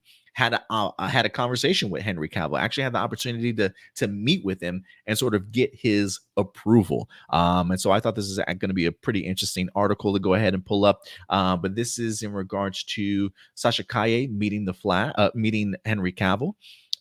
It says DC's new Supergirl may not share the screen with her cousin Superman in The Flash, but they at least got to see each other off camera. Sasha Kaye, who plays Kara, Clark Kent's Kryptonian relative in the new movie, tells EW that she met Man of Steel headliner Henry Cavill and received his stamp of approval. She says, "Yes, I met him. I met him actually after the movie was done months later. I gave him a big hug. It's Henry Cavill, man, our Man of Steel. He is kind and very proper, and it was a great experience. I asked him, 'Did I make you proud, cuz? Does Superman approve?' She continues, and she says, and he was like, 'Absolutely. You did a phenomenal job.' I think to me, that meant the world because it's Henry Cavill, Man of Steel." So I think that's actually, look, to me personally, I think that's like a core memory moment. You know what I'm saying? Uh, the type of moment when it's just like, holy shit, Henry Cavill approved of me being his cousin Supergirl in this movie. Look, Henry Cavill has come out already and talked about how he's seen this movie and how he absolutely loves it also. Look, this is part of his universe that he helped create with Zack Snyder. So, of course, he's going to be positive about it. But Henry Cavill is just as big of a nerd about all this stuff as we certainly are. And I do think Henry Cavill certainly would be honest if he didn't think that it certainly didn't live up to his own expectations or what he felt that this universe is capable of. So I think that's just a really cool sort of core memory moment for Sasha Kaye, to have somebody that you look up to and know that you're really wearing his symbol as well. And the idea of her trying to bring that character to life. Look, I've heard some great things about Sasha Kaye in this movie. I think if there's anything that I've been highly anticipating the most, it's probably Sasha Kaye, because of the fact that I really want to see what her version of Supergirl certainly looks like. And the fact that Henry Cavill certainly approves of it. Hey, you know what? I'll probably approve of it also. If he's a big fan of it, I'm sure I definitely will be as well. But it is one of those things, guys. Like I posted this on on Twitter, and I said to myself, look, best of luck to whoever James Gunn taps for their Superman. Like I want that gentleman to succeed. I'm definitely not the type of person where I certainly appreciate one person. I'm definitely not that type of person that's not going to give somebody else the opportunity, right? Or the chance. And so I want Superman Legacy to be extremely successful. Whoever James Gunn does get to be the next Superman, I hope he lives up to everybody's expectations. And I hope that he knocks it out of the park in his own right and becomes everybody else's sort of favorite Superman. But for me, Henry Cavill's my Superman. Okay. Henry Cavill's my Superman. And he probably will be my Superman for a while, or at least until I see this James Gunn guy, and then we'll see what happens here. But I will tell you, man, moments like this is why I miss Henry Cavill, because he just seems like he's such a cool dude. It's just one of those things where it's just like, man, we had such a huge opportunity to just make more movie magic with this guy, and we unfortunately are not going to get that opportunity. Look, maybe we do, right? James Gunn's very hush hush about this. I know that he wants his own Superman. I'm still keeping my fingers crossed that somewhere down the line, Henry Cavill returns as Superman in some sort of Elseworlds project. I'm keeping my fingers crossed for that moment to certainly happen. But it's wholesome moments like this between Sasha Calle and Henry Cavill that just make me say, I miss you, Henry. I miss you, Henry, as my Superman. I'm never going to forget you, buddy. I'm not going to forget you. So, yeah, good times. You back, Indy? I got Indy back here. My bad. No, you're good. Significant other had surgery. Grandson was leaving. Dang, that ages us, don't it? When I say grandson. Yeah, bro. Yeah, definitely ages you more than me. That's for sure. Was leaving, so I wanted to say bye right quick. Marcelino says James Gunn's Superman is going to be hard to top off Tyler Hoechlin, who's my Superman. So he's everybody's got their own Superman. Shorty's really his Superman. Your question, like, really? What? Yeah, well, like it took you aback. Like, what? Yeah. Tyler Hoechlin's like a Lego Superman. Like, at least a Brandon Routh Crisis on Infinity Earth Superman, at least. Yeah, something like that. Like give me Brandon Routh or something like that. Tyler Hoechlin, Mr. I wish it was a little bit taller. Let's stop. Like, Tyler has proven himself. He's proven himself in his own series. He has. In his own times, cameos in Supergirl, maybe not so much. Crossovers, maybe not so much. But he's proven himself. So we should cut him some slack. No, I mean, I get it. Like, I understand and everything like that. But he didn't even stay an alpha in the Teen Wolf series. Like he turned into a beta. So he can't be my alpha Superman. I'm sorry. What do you think? I don't know if you caught the article about Sasha Calle and Henry Cavill, though. What do you think about his approval, though? I think that's all the approval we needed as fans, because I think that should stop all of the arguments and stuff like that. Because if he co-signs her as the representation of hope, it shouldn't matter. You know what I'm saying? None of that should matter if he says this is who should be, you know what I'm saying, playing this role. So let's leave it alone. And she looks stunning in that suit. Yeah, Sasha Calle definitely gonna pull it off great. He's always petty. It's best to ignore him if he goes complains about size. That's all right. I mean, women get to complain about size all the time. I don't get to complain about the size of my Superman. I mean, yeah, we got needs too, man. All right. Let's get to this next topic, shall we? Let's go ahead and move on to our next topic as we dive into the world of movies. As you got something? You gonna say something? Speaking of size, no, I was just trying to get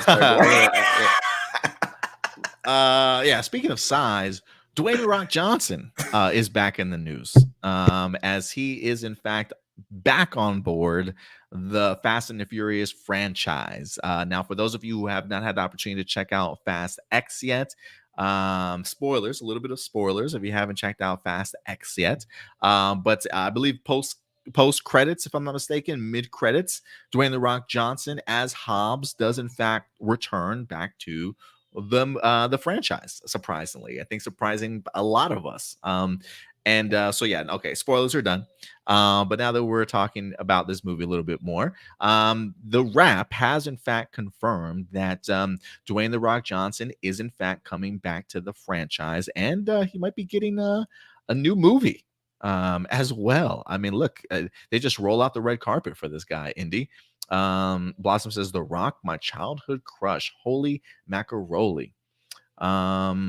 let's see here. This is from The Wrap. New Fast and the Furious movie starring Dwayne The Rock Johnson in development at Universal. So Dwayne The Rock Johnson is back in the fold. Let's see what this article is talking about here. It says Universal Pictures is in active development of an untitled new Fast and the Furious film starring Dwayne Johnson as Luke Hobbs. Although plot details are being kept under wraps, according to insiders with knowledge of the project, the film won't be a sequel to Hobbs and Shaw or a spin-off. It will be a direct continuation of the main Fast Saga story, serving as a bridge between Fast X and Fast X Part 2. Longtime Fast and the Furious collaborator Chris Morgan, who also wrote Hobbs and Shaw, wrote the screenplay. So this looks like they've already got this planned. They've already got a script for it. It says Johnson recently returned to the franchise and appeared in the post-credit scene for Fast X after bowing out following the Fast and the Furious, the Fate of the Furious. Johnson was last seen in the franchise in Fast and Furious Presents Hobbs and Shaw, which grossed more than $750 million worldwide. I'm trying to see if it gives us his.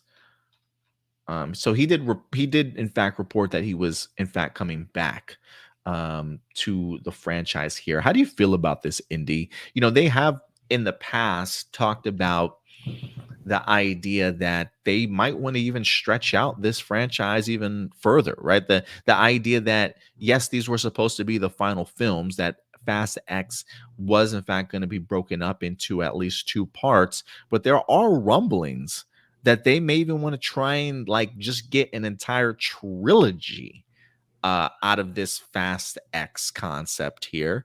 So it almost looks as though that might be the plan that they're going, but sort of that bridge and that gap between part 1 and part 2 being Dwayne The Rock Johnson film. No word as to whether or not Vin Diesel is going to be in there, but he's getting his movie. How do you feel about this?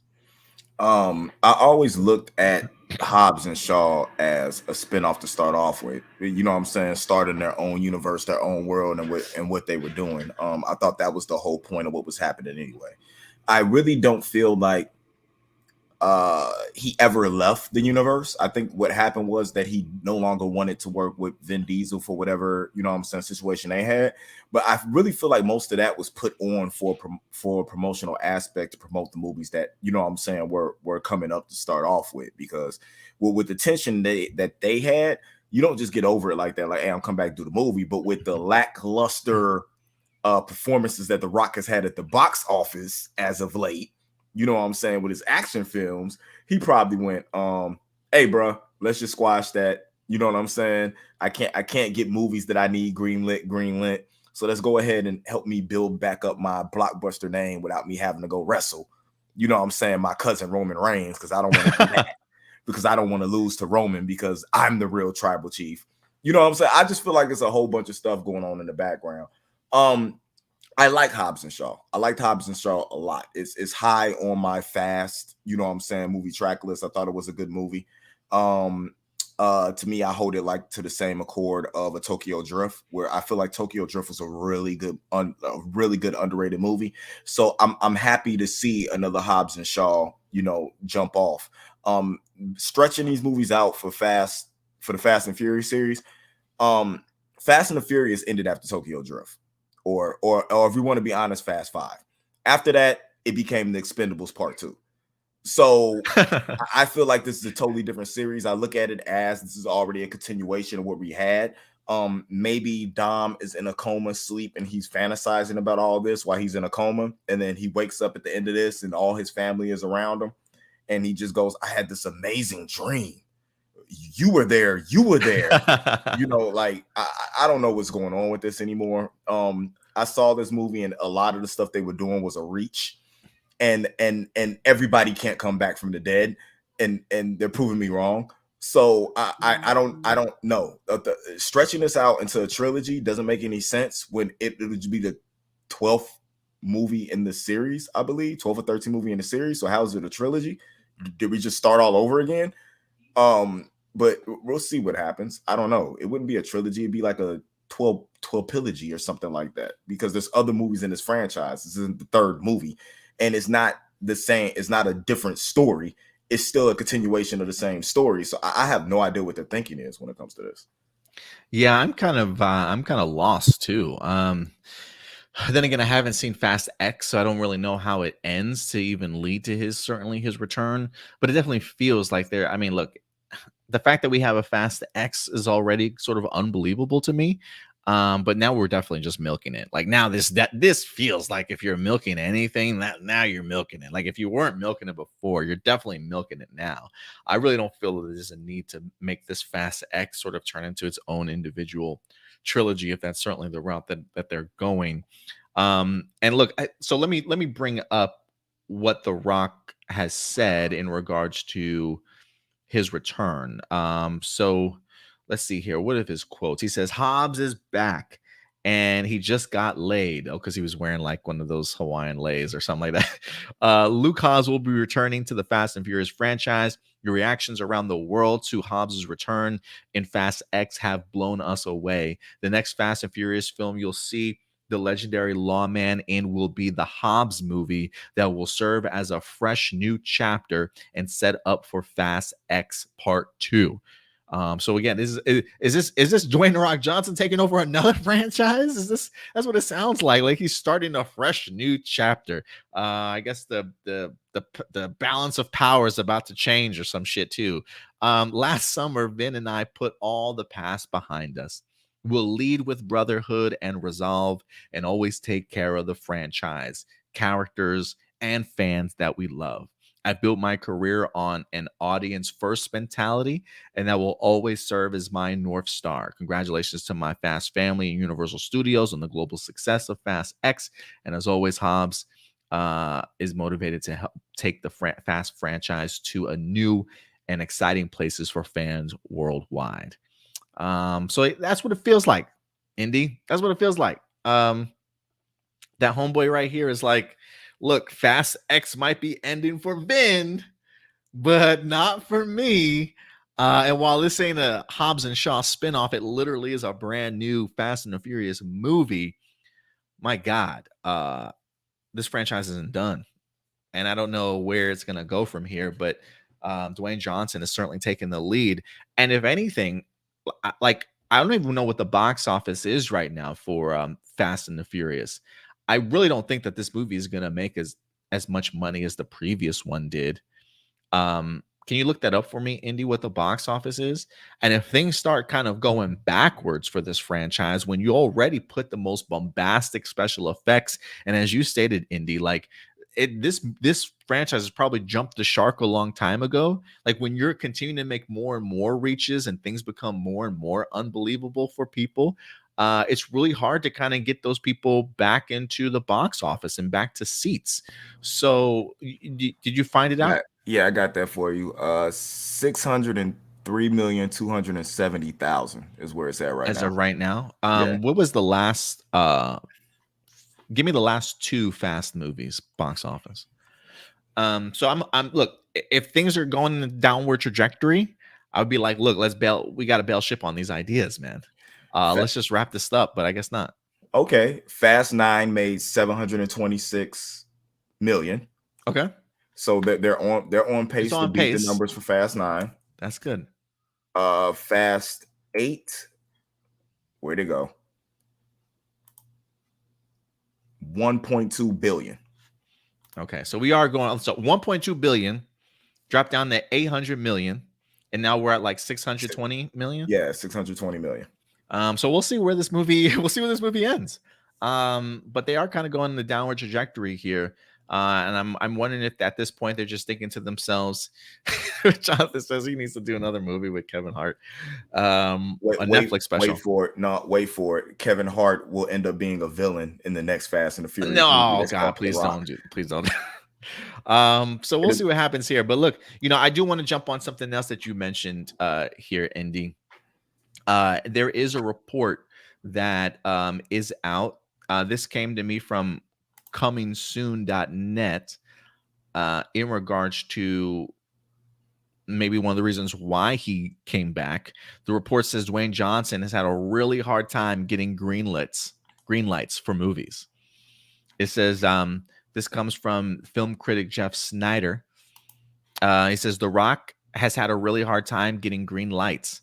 I'm hearing that Dwayne is having trouble getting green lights after his last couple of movies, which are Jungle Cruise, Red Notice, and Black Adam. And so basically, he was forced to go back to the character of Hobbs and do this Fast and the Furious franchise. And the thing that doesn't bode well is that this individual is also saying that Red 1 is not good as well. I think, is that the Red Notice sequel? Okay. Red 1 is his upcoming. Oh, maybe it's different because it says Red 1 is his upcoming Amazon one.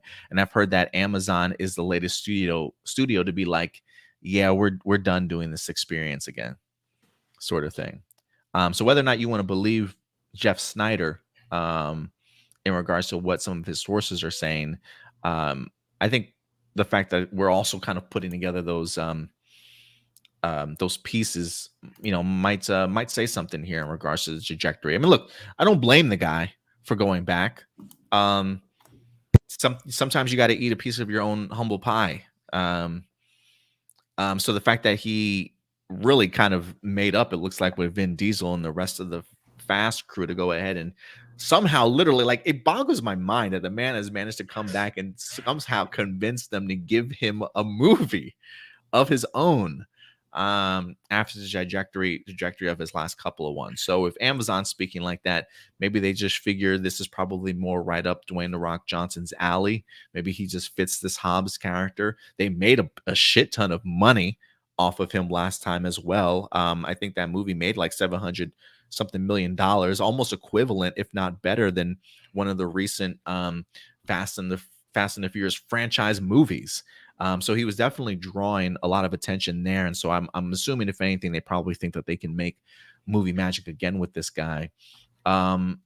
Look, Datila, what's up, Datila? Appreciate you coming through with the super chat. So he went back to Fast and the Furious franchise, but decided not to show up to WrestleMania 39 and acknowledge Roman Reigns. Yeah, super disrespectful, man. I wonder if, when it comes to that, it was the controversy around Vince McMahon and the fact that the WWE was selling. Is the fact that he didn't want to involve himself with what's going on with WrestleMania, because he didn't want to co-sign. Even though him and Vince is cool, he didn't want to co-sign. You know what I'm saying? What was going on? I mean, the controversy and what goes on with that. You know what I'm saying? One of his relatives did leave. You know what I'm saying, the WWE over what was going on, talking about one of his nephew, cousin. That I don't understand the family tree with them anymore, since everybody they all call each other cousin. But with Trinity leaving, you know what I'm saying, with his other cousin not being treated too, you know what I'm saying, too right. Maybe neither one of them, none of the females seem to be treated right over in the WWE that are related to him. So maybe that's one of his reasons for coming back. But for a perspective, like Datila was saying, that's box office for him. That's bringing his name back in front of everybody's faces. You know what I'm saying? What's going on? That's big money to promote his movies. So maybe that's something he needs to do to put his star back on track and to get some of these companies, you know what I'm saying, back behind him. Look, we got the WWE back in this, and I can promote my movie, you know what I'm saying, through here while I wrestle their biggest star in the past, you know what I'm saying, 10 years at a WrestleMania. Makes sense.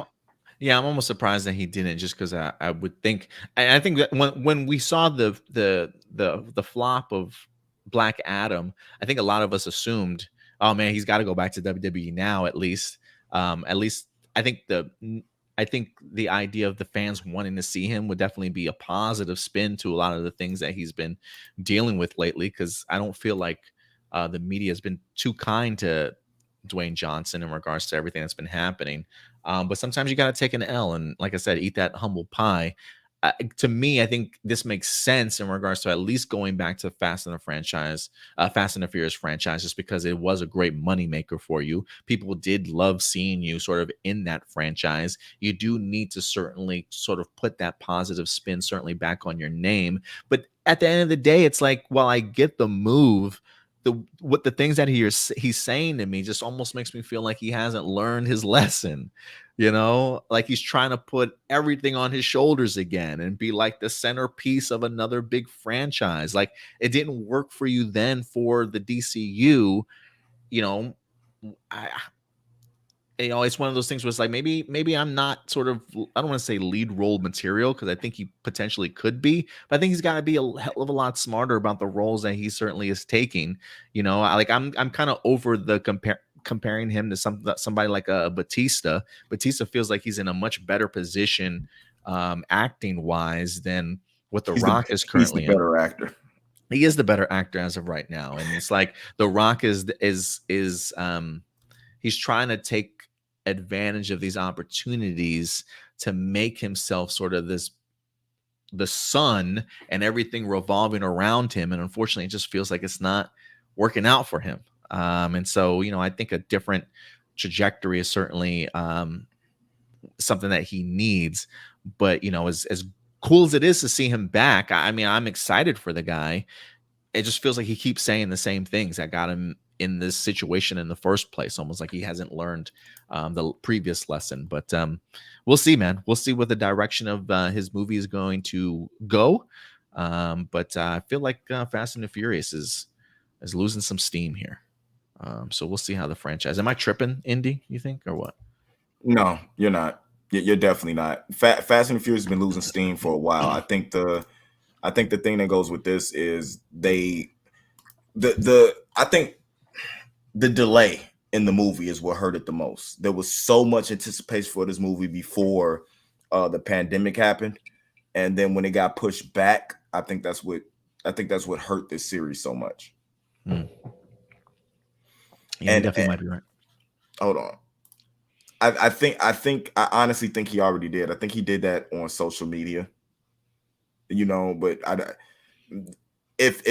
don't think you could really acknowledge him as being the tribal chief when it comes to, if The Rock isn't the breakout star that he was, you don't have an influx of Samoan heritage coming in, you know what I'm saying, like it did. So I think though there were people ahead of him that stepped up and did stuff, Yokozuna, you know what I'm saying, Rikishi, different stuff like that did their thing, the Head Shrinkers. I think The Rock was the one that really put them over and made it to where you had to have a lead Samoan, you know what I'm saying, somebody lead Samoan heritage in the WWE. So he set the groundwork. Roman Reigns built the road. Oh, I like the way you put that. All right, guys, with that out of the way, let us know your thoughts, by the way. How do you feel about the Dwayne "The Rock" Johnson returning to the Fast and the franchise? Fast and the Furious franchise. Damn, all these Fs. Again, I'm thrilled for the guy. I do think, career-wise, it's probably a good move.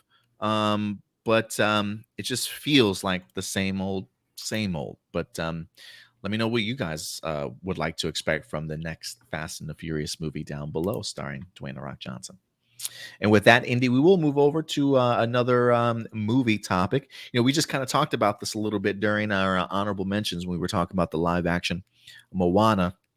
Live action How to Train Your Dragon is back in the news. A movie that I personally think is a little bit too soon. I get the idea of remaking a lot of your animated classics, if you will, from back in the day for a brand new generation. But I still think that there's plenty of a generation that still grew up on the animated How to Train Your Dragon trilogy, which I thought was a great trilogy overall. But they want to go ahead and certainly bring it to live action. And this is something that we reported on several weeks back. And it seems as though it is picking up some steam, as the Hollywood Reporter is in fact letting us know that their Hiccup and Astrid characters have officially been cast. So let's go ahead and dive into this here, Indy. Let me go ahead and pull this up, if this will load anytime soon. How to Train Your Dragon live action remake finds its Hiccup and Astrid.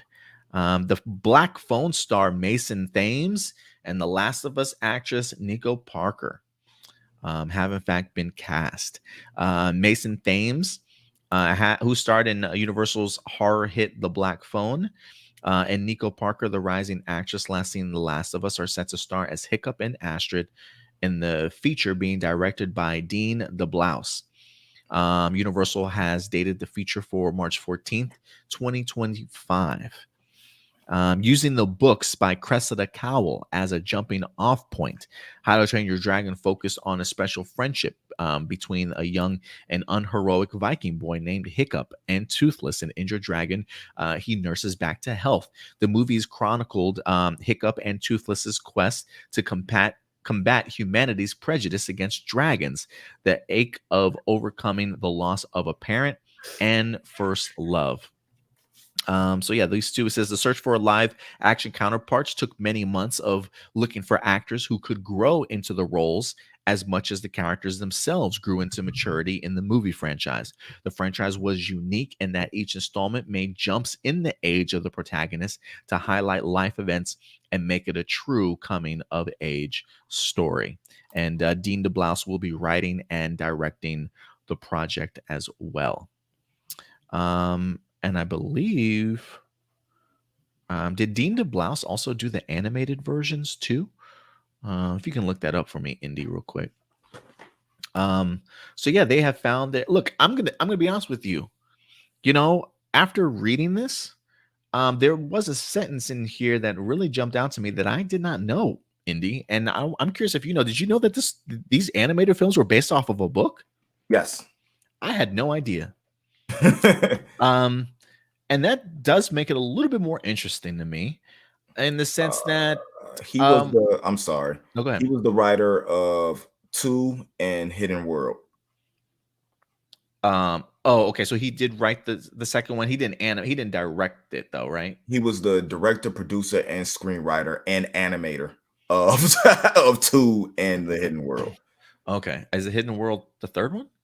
I think the Hidden World was the last one that came out, I think. Oh, okay. Okay. So he already has experience with this franchise. But I think what jumps out to me, and I didn't know this before when they announced it, the fact that it is based off of a book is kind of intriguing. It makes me wonder how much of that book actually did get translated to the animated. If they were capable of doing like page by page, or maybe there's important moments in the book that couldn't be captured in animation due to timing or editing, some things maybe having to be cut that maybe should have been maybe explored a little bit more to kind of add more depth to the storyline. I kind of would be intrigued in that, because my vision was like, if you're just going to bring the same guy that literally just did these in animation to now do them in live action, technically, aren't you just rehashing what you just made?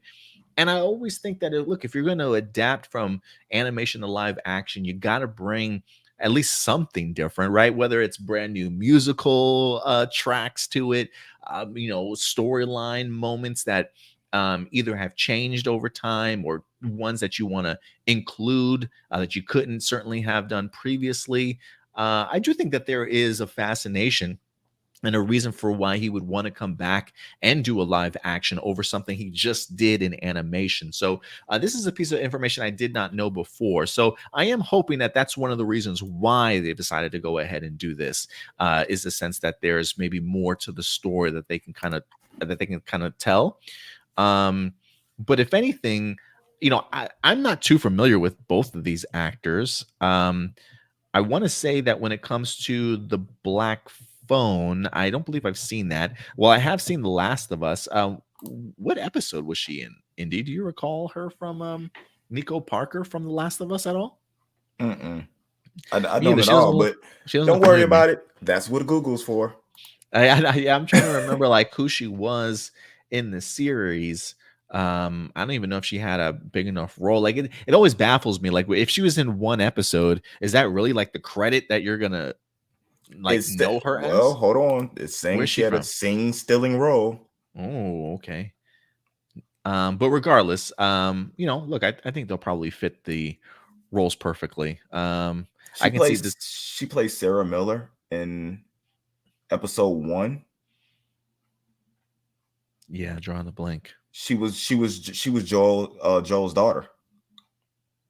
Oh, okay. She actually did pretty good in that scene then. Yeah, she actually was pretty good in that then. So yeah, okay. I'm a little interested in this cast even more now. They definitely look the part. I could definitely see them both being Hiccup and Astrid for sure. But what about you, Indy? How are you feeling about this casting choice? I'm dope. The casting choices I feel is dope, and I'm with Marcelino on this. I'm totally open to this being done if they follow it closer to the books, to separate for animated films, because like he just said here, Toothless is so small you can't write him half of the film. You know what I'm saying? Characters don't even exist in the book.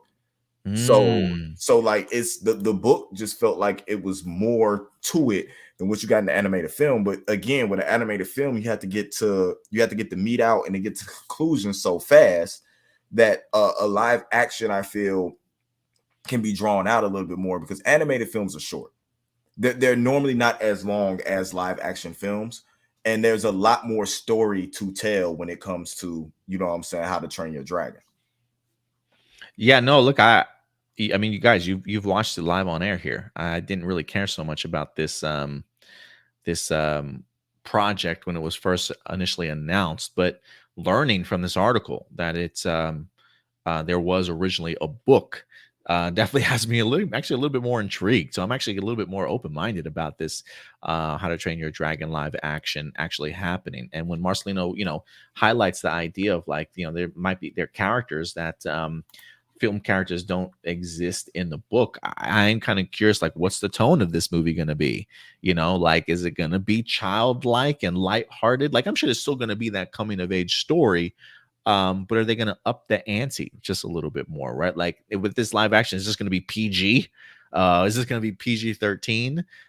So I'm kind of I'm a little bit interested. I'm a little interested now.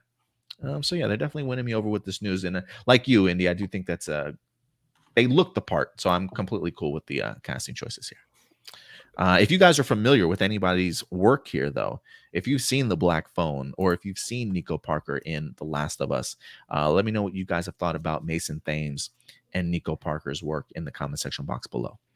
Hey, they've actually done a live action How to Train Your Dragon before, though. What? Yeah, it was called Aragon. Oh gosh. Blah. No, yeah, the forgotten movie. Yeah. Look, they had I feel like that was like during the time when young adult novels were like at its peak, and movie studios were like, we got to adapt all of them. And Aragon just happened to come after like the Divergences and the Maze Runner stuff, and it's just like this one just unfortunately did not hit, man, despite the great book sales that it wound up getting. Marcelino says, redo the Aragon movies. They deserve better. Yeah, maybe we'll give some Disney Plus series out of them. No, I don't know. maybe they'll do it one day. But yeah, guys, let us know your thoughts on How to Train Your Dragon live action. Are you interested in it? How do you like the casting? Let us know your thoughts down below. And with that, we've got one last topic as I get into my Star Wars bag here, baby. So I hope you don't mind, Indy, getting into some Star Wars talk here for a little bit, as one of our next upcoming series, I think a lot of people are highly anticipating, is in fact the Ahsoka series. We've been teased with a live action Ahsoka played by Rosario Dawson over the past couple seasons of The Mandalorian. Also saw her in the Book of Boba Fett as well. And Ahsoka's ready for her next chapter in life. She's going to be directed and written once again by good old Dave Filoni, that has had the ability to grow up or bring this character up over the years with George Lucas, from their time at the Clone Wars animated series to his time and tackling her in the Rebels animated series, which, mind you, if you guys have not checked out any of these animated series, highly recommended in regards to animated series, not just because I'm a Star Wars fan, because they are just legit some great animated series for you guys to certainly check out. And if you're fascinated about following Ahsoka's journey, those are definitely the first two places you guys should certainly start. So Ahsoka is back in the news this week because it's time to start doing some previewing, guys. This series is set to go ahead and drop, I think, this month in June, if I'm not mistaken. It might be right around the corner. But Empire Magazine is unleashing a bunch of new exclusive images. And usually once Empire Magazine starts highlighting and previewing things, you can definitely expect some great meaty articles to really get into the depths of this series. So let's go ahead and dive into this, Indy. We got 2 articles here from Empire Magazine as we talk a little Ahsoka and a little Sabine Wren as well. So let's go ahead and pull up this first article. This is from Empire Magazine. Ahsoka is a wanderer at the start of her series, says Dave Filoni. And they have a brand new exclusive image as well. Let me go ahead and pull that image up for you guys while we go ahead and talk about it. He loves him some Ahsoka. Yeah. It says, while Ahsoka series arrives in the wake of Mando, it also is picking up where she left off at in the animated form in Star Wars Rebels, reuniting her with her fan favorite characters like Sabine Wren and Hera Syndulla, themselves making the leap to live action for the first time. And it's with them that Ahsoka, played by Rosario Dawson, will find a new purpose. She may be handy with a pair of lightsabers and a master of the Force, but after what happened to her former order, Ahsoka doesn't consider herself a Jedi. This is what Filoni says. She's a wanderer at this point, and is in a lot of ways wary of any organization as such because of the power that comes with it as a group. But her wariness of institutions contributes to the loneliness of her journey. She walks a path that basically died out a long time ago. And there aren't many like her left, if any. So that's a lonely thing. What is that life like? And if you are a loner, you have such a very small circle of friends. What is it like then when you try to open back up? And I think that's really eye-opening for her. He says, actually, I'll stop there real quick. When you hear that, Indy, what comes to your mind? What comes to my mind is excellence. I mean, we've been up and down on Star Wars, especially with the last trilogy. You know what I'm saying? That came out. Not necessarily us, but you know how it is with the fandom and everything that goes on, right? But with this, I feel like we can get a little bit of new, but still with the essence of old, but not have to worry about being tied so much into what made people happy. I really feel like we can get away from this is where I feel like we could start to separate ourselves from, as weird as it sounds, from the Skywalker legacy by watching somebody walk their own path, even though they were influenced, you know what I'm saying, by a Skywalker. And that's one of the things that I loved about Ahsoka so much, is that she is a Jedi, but she watched the worst of things happen to the best of, you know what I'm saying, to the best of people, and saw that no matter how good you are, you could be tempted, you know what I'm saying, by the dark side. And that's something that I love about her character, that she's able to walk away from that situation knowing what was going to happen. Like to me, she might have known what was going to happen before even Obi-Wan did. You know what I'm saying? Like, she was closer to Anakin than what Obi-Wan was, being his Padawan. And it's just, this is the story I've been waiting on. You know what I'm saying? When it comes down to it, I want to see her struggles, her pain, you know what I'm saying? Her not being able to stop what happened, you know, and seeing how she handles that. And man, yo, I just can't wait for this. Look, this might be something where I might have to review this with you. Hey man, I'd be completely open to it, man. We'd be completely open. Yeah, I mean, I love what he's saying here. I love the concept of a wanderer. It's not something that I feel like we've seen a lot of when it comes to Star Wars. But there are a sect of Jedi that definitely do consider themselves to be wanderers, that have sort of stepped away from the council before. There is actually a character in the High Republic novel series that actually refers to themselves sort of as the wanderer.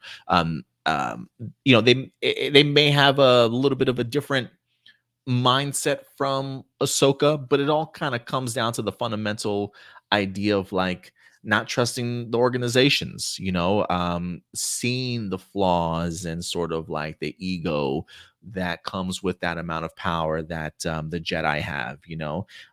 Their own egos and things like that certainly getting in the way of blinding them to certainly what was around the corner, if you will. And so, that idea of being a wanderer and sort of learning about the Force and how to utilize the Force through your sort of your own visions and not necessarily following the full like decree of the Jedi Order. I've always kind of found that super fascinating. And so the fact that Ahsoka's been living this life for such a long time, that she's helped build up um or at least be a part of sort of like that rebellion before A New Hope, and then after all those years where she certainly finds herself out, not really aligning herself with anybody. I mean, if anything, I wouldn't even fully say that she's aligned herself with Luke Skywalker so much, despite the fact that we've seen her interact with him before. It almost feels like he's very much like I don't want to say a stop along the way, but at least another connective piece that she can certainly have, very similar to how she has her rebels and maybe even her own, Rex as well to a certain extent. But it is one of those things that you keep those people close. But as far as like an organization, like I would be really interested in learning how she personally feels about Luke Skywalker rebuilding the Jedi Order. I would like to see that conversation happen between her and Luke, to kind of see like what would Luke change or do differently than what the previous Jedi Order did.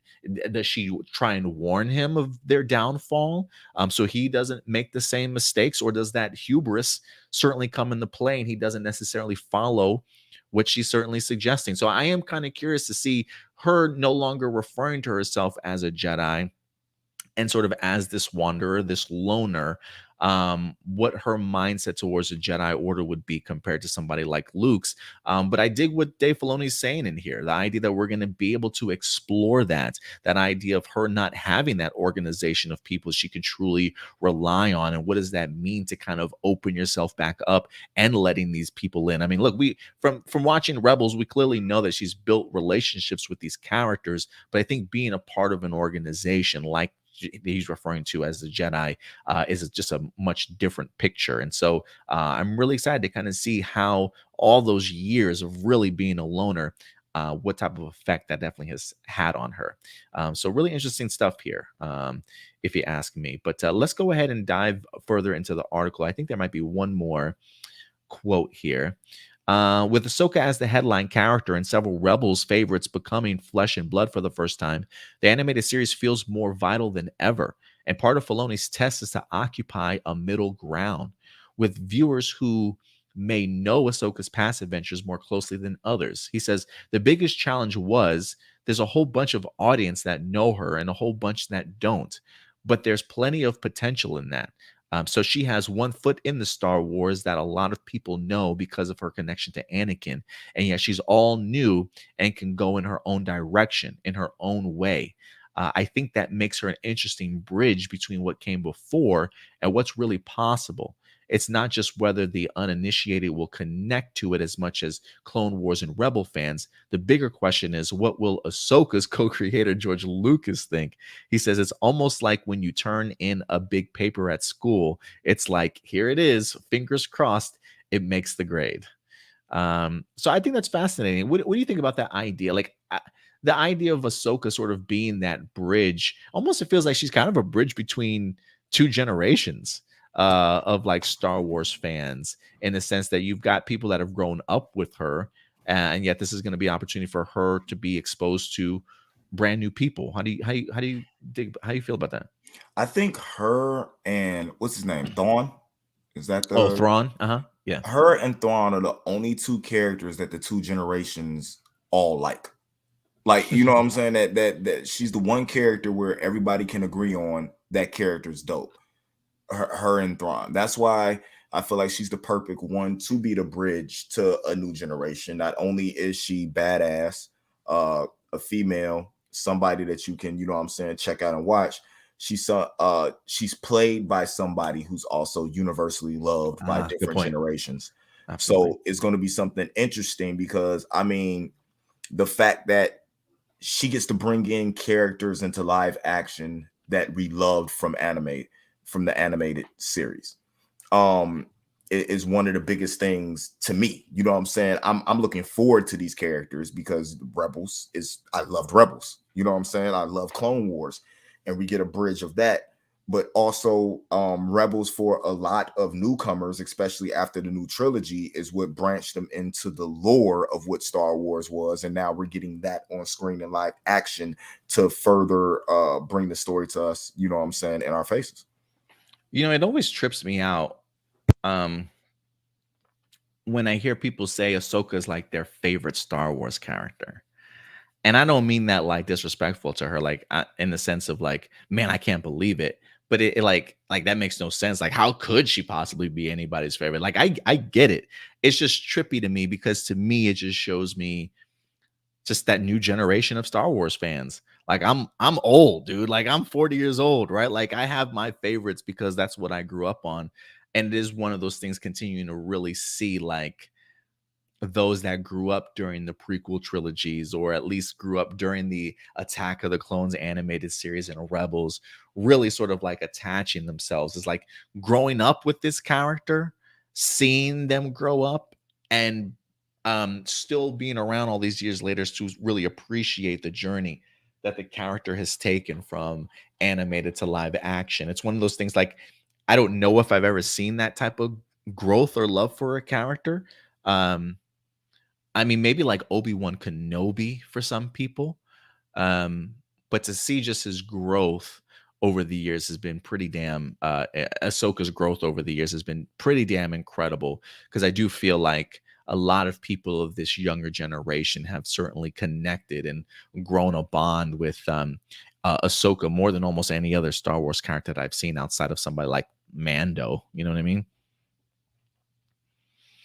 I totally get you. And in the teaser trailer, just looks better than anything we've seen. I mean, Matt, I don't even understand how the Mandalorian got such a following as it did. I mean, they did that perfectly. It was Grogu and not telling us his name and everybody believing that was Baby Yoda, not knowing what the time was set. I mean, I guess it was marketing. It was beautiful marketing with that. And then you had Pedro, you know what I'm saying, playing the role. Ahsoka, and then introducing Ahsoka in that series. Is Mando Arrow? Like the Arrowverse Arrow? Yeah. Like Yeah. it's everything spawning out of Mando. And then if that's the case, to me, Ahsoka would be the Flash. Because this is the character that deserves their own standalone. You know what I'm saying? That could probably be the anchor, you know what I'm saying, to the rest of the live action universe for a while. Yeah, you might be honest. I kind of really like that that comparison there. I was like thinking to myself, what would Book of Boba Fett be? And I'd be like, the first Legends. crossover. Oh, I think I was gonna say the Legends or the first crossover. I was gonna let you say Legends. I was like, I'm not gonna bust on Legends like that. So I switched it up last second. I was like, crossover. But hey, if you want to say it, that works for me. It definitely be Legends. Because it ended up being an Arrow character coming to save the show. Oh, facts. I mean, I can't complain. I can't argue that. God. So listen, it makes all the sense in the world, and I'm perfectly pleased with Ahsoka gaining as much traction as she has. And if they thought she was popular now, wait till she becomes live action with her own series. So I think we're in for a treat. And Marcelino does say that the series drops in August. That last piece, though, for the Empire magazine does focus a little bit more on Sabine Wren. Let me go ahead and pull this up here for you guys. As we're going to be getting Sabine Wren in live action. Definitely one of my favorites from the series. It says Sabine Wren feels an obligation to find Ezra Bridger in Ahsoka. And they also went ahead and revealed an exclusive image for you guys. We'll go ahead and pull that up. Marcin says it would be the Bebo Christmas special. Oh, he went hard on that one. Okay, so this says when Sabine Wren makes her live action debut in Ahsoka, played by Natasha Bordizzo, The whereabouts of Ezra Miller are very much on her mind. She feels an obligation to him, Bordizzo tells Empire. When they freed Lothal, she was given this hero status, but she doesn't feel that she's earned that because she lost her friend in that whole debacle. She's just focused on the promise she made to him to find him. And then they show the exclusive image here for Dave Filoni, creator of both Rebels and Ahsoka. That epilogue came with its own purpose. And guys, I've said this before when we have when we've watched the it says, as for the exclusive image above, Rebels fans might notice a pretty striking resemblance to the finale's epilogue in live action form. And I think we brought this up also when we were talking about the Ahsoka teaser trailer that we wind up getting. I wind up saying during that, it feels very much like they're replaying the finale of Star Wars Rebels, but in live action when we get the opportunity to see Ahsoka and Sabine Wren meet for the first time in the Ahsoka series. And it seems very much like that's the case. It says, for Dave Filoni, creator of both Rebels and now Ahsoka, that very epilogue came with its own purpose. Even at the time I did the Rebels epilogue, I felt like if I go forward with this, this has to be challenging in another way. And the challenge was going to be live action. I wanted to resolve things with Ahsoka, but I wanted to do something new with it. All signs point to Ahsoka picking up where Rebels left off then. The search for Ezra Bridger begins now. So first off, I'm so thrilled that they actually confirmed that for me. That yes, the moment that we get the opportunity to see Ahsoka and Sabine Wren meet once again, certainly looks like it's going to be that same epilogue scene from Star Wars Rebels, but live action. You know, leave it up to Dave Filoni to be that forward thinking to the idea of challenging himself, not only with Ahsoka, but wanting to do something significantly different if he ever was to tackle the character again. And talk about layup, calling your own shot, man. Dave Filoni made this happen for himself, and now he gets the opportunity to go ahead and focus on these characters that he loves so much in live action. I'm here for it, man. I cannot wait. I love the idea of, look, if you watch Rebels, you know the bond that Ezra and Sabine had. I've always thought that there was like some magic there between those two, but I don't remember what the age difference was. I always felt like Ezra might have I was always expecting a little bit more from those two, but I always appreciated the friendship and the bond that they wind up creating. So the idea that we have Sabine still focusing on him, you know, still thinking about him, certainly after all this time, I think definitely does go a long way. And the idea that we're going to be able to have that realized in live action, I think emotionally will go a much further way than what it possibly could have in the animation form. And so I'm really looking forward to it. And the fact that they really are clinging on to this being sort of like the true sequel to Star Wars Rebels, I think in a big way is definitely going to be super helpful for the Ahsoka series itself and continuing that story. So we're definitely going to be getting Thrawn in here. We have not seen Ezra, I believe, in any of the trailer, with the exception of like a hologram of him, if I'm not mistaken. But outside of that, we haven't seen his actual character on screen. So that's where we're definitely headed. So it's going to be another emotional journey here for Sabine Wren as they try and recover him. What's up? Should we do our amazing A+ prediction right now? You got one? What you got? I got it. In the series, Ezra told Sabine that he was depending on her, right? That maybe he forced it, that he was counting on her to do the right thing. So maybe Ezra like foresaw that he was going to fall to the dark side, and that Inquisitor that we see in the trailer, you know what I'm saying, duking it out with Ahsoka, is actually Ezra. What? You think so? Yes. That's why nobody can find him. Nobody knows where he's at. With the helmet on, huh? That's right, because there's a character we have not. We did see her fight. I thought you were talking about like the blonde hair chick or something like that. No, we're talking about the all black dude with the helmet on. Yo, that'd be something else. Yeah, that'd be something else. Okay, we'll see how this prediction comes along, man. We gotta write this shit down though. But yeah, we got any comments here? Oh, okay. He's She just talking said about the them. reason I said that is because LOT started out as a superhero show, regardless of the writing, but then it went to straight cringe, which made it a sitcom parody. I honestly don't think that was it. I think I think what happened is that after you get rid of the original leader and you put all these personalities together, it was going to end up being that regardless.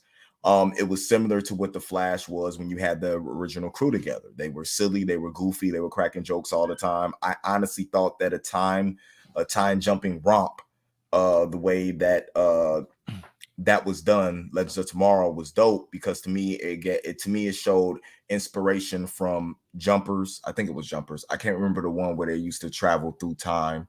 It was a group, and it was like 4 or 5 Was of it them. Jumpers? It might have been. I forget the name of It it. might have been Jumpers. But Sliders. Sliders. Yeah, Sliders. to me, it showed inspiration from Sliders, Quantum Leap, and Doctor Who.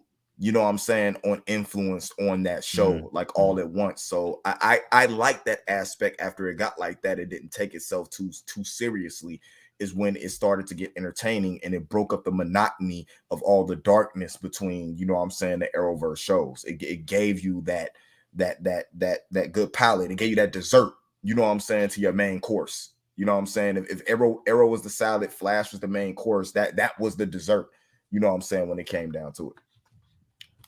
So Ahsoka winds up dropping in August. It's got 8 episodes.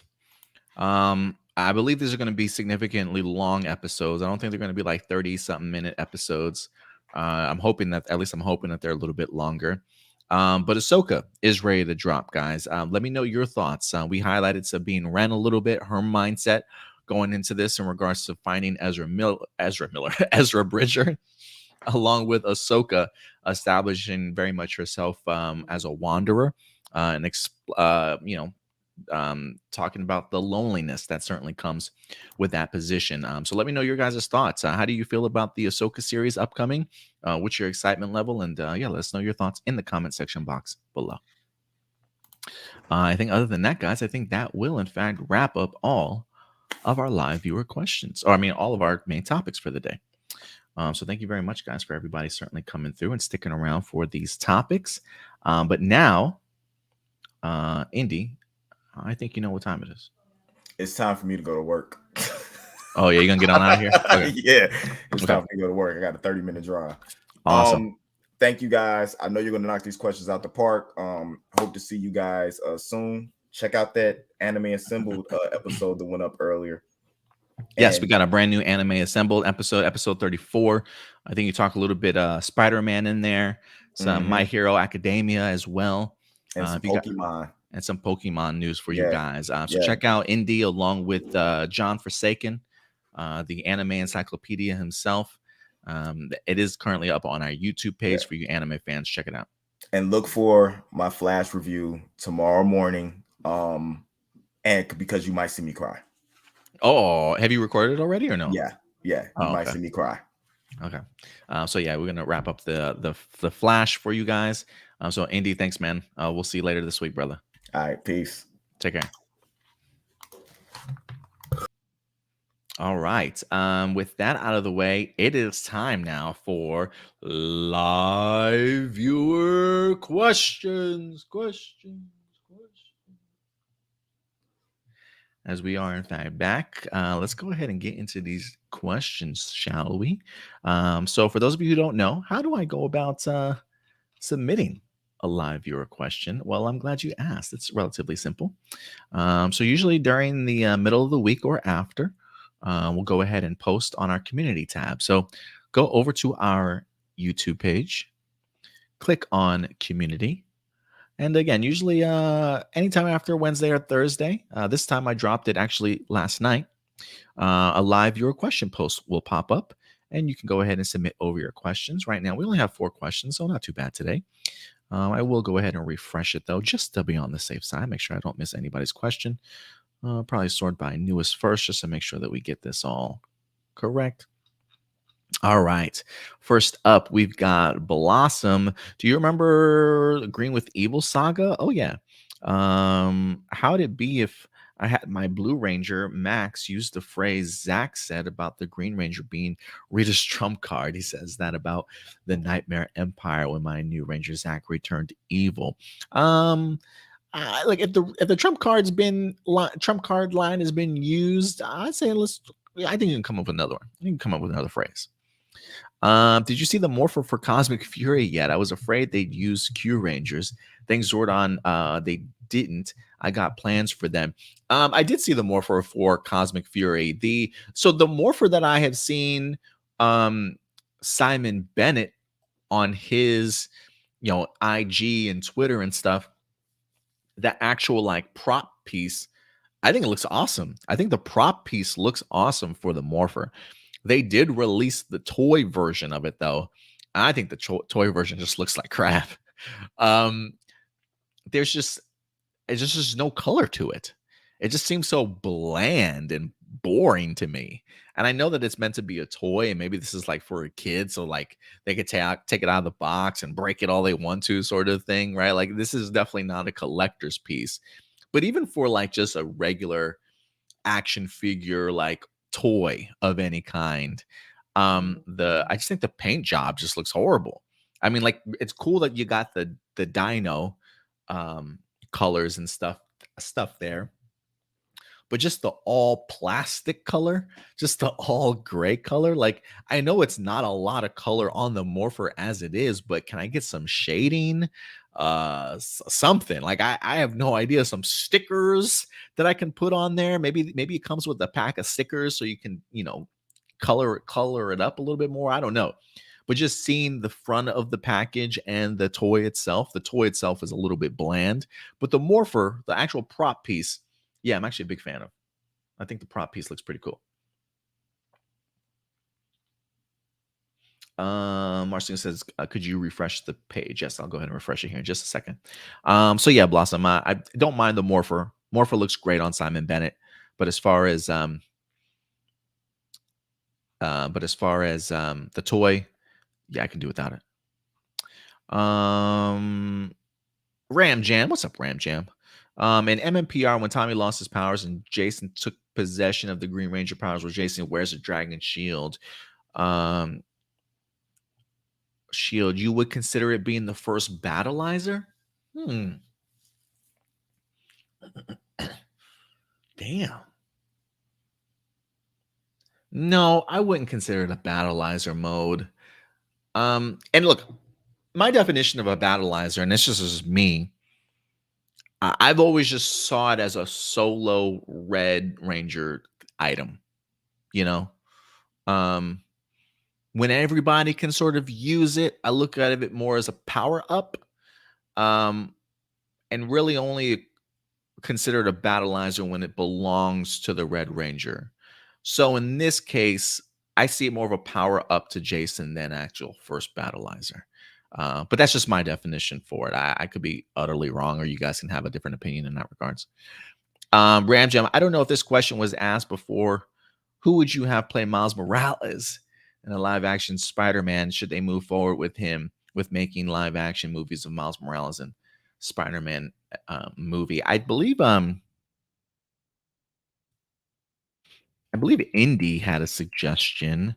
I believe he said the kid Miles Brown, maybe? Is that who he's referring to?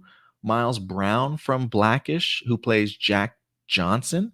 How old is Miles Brown? Because this motherfucker could literally play Miles Morales. Like, bro, he's 18 years old.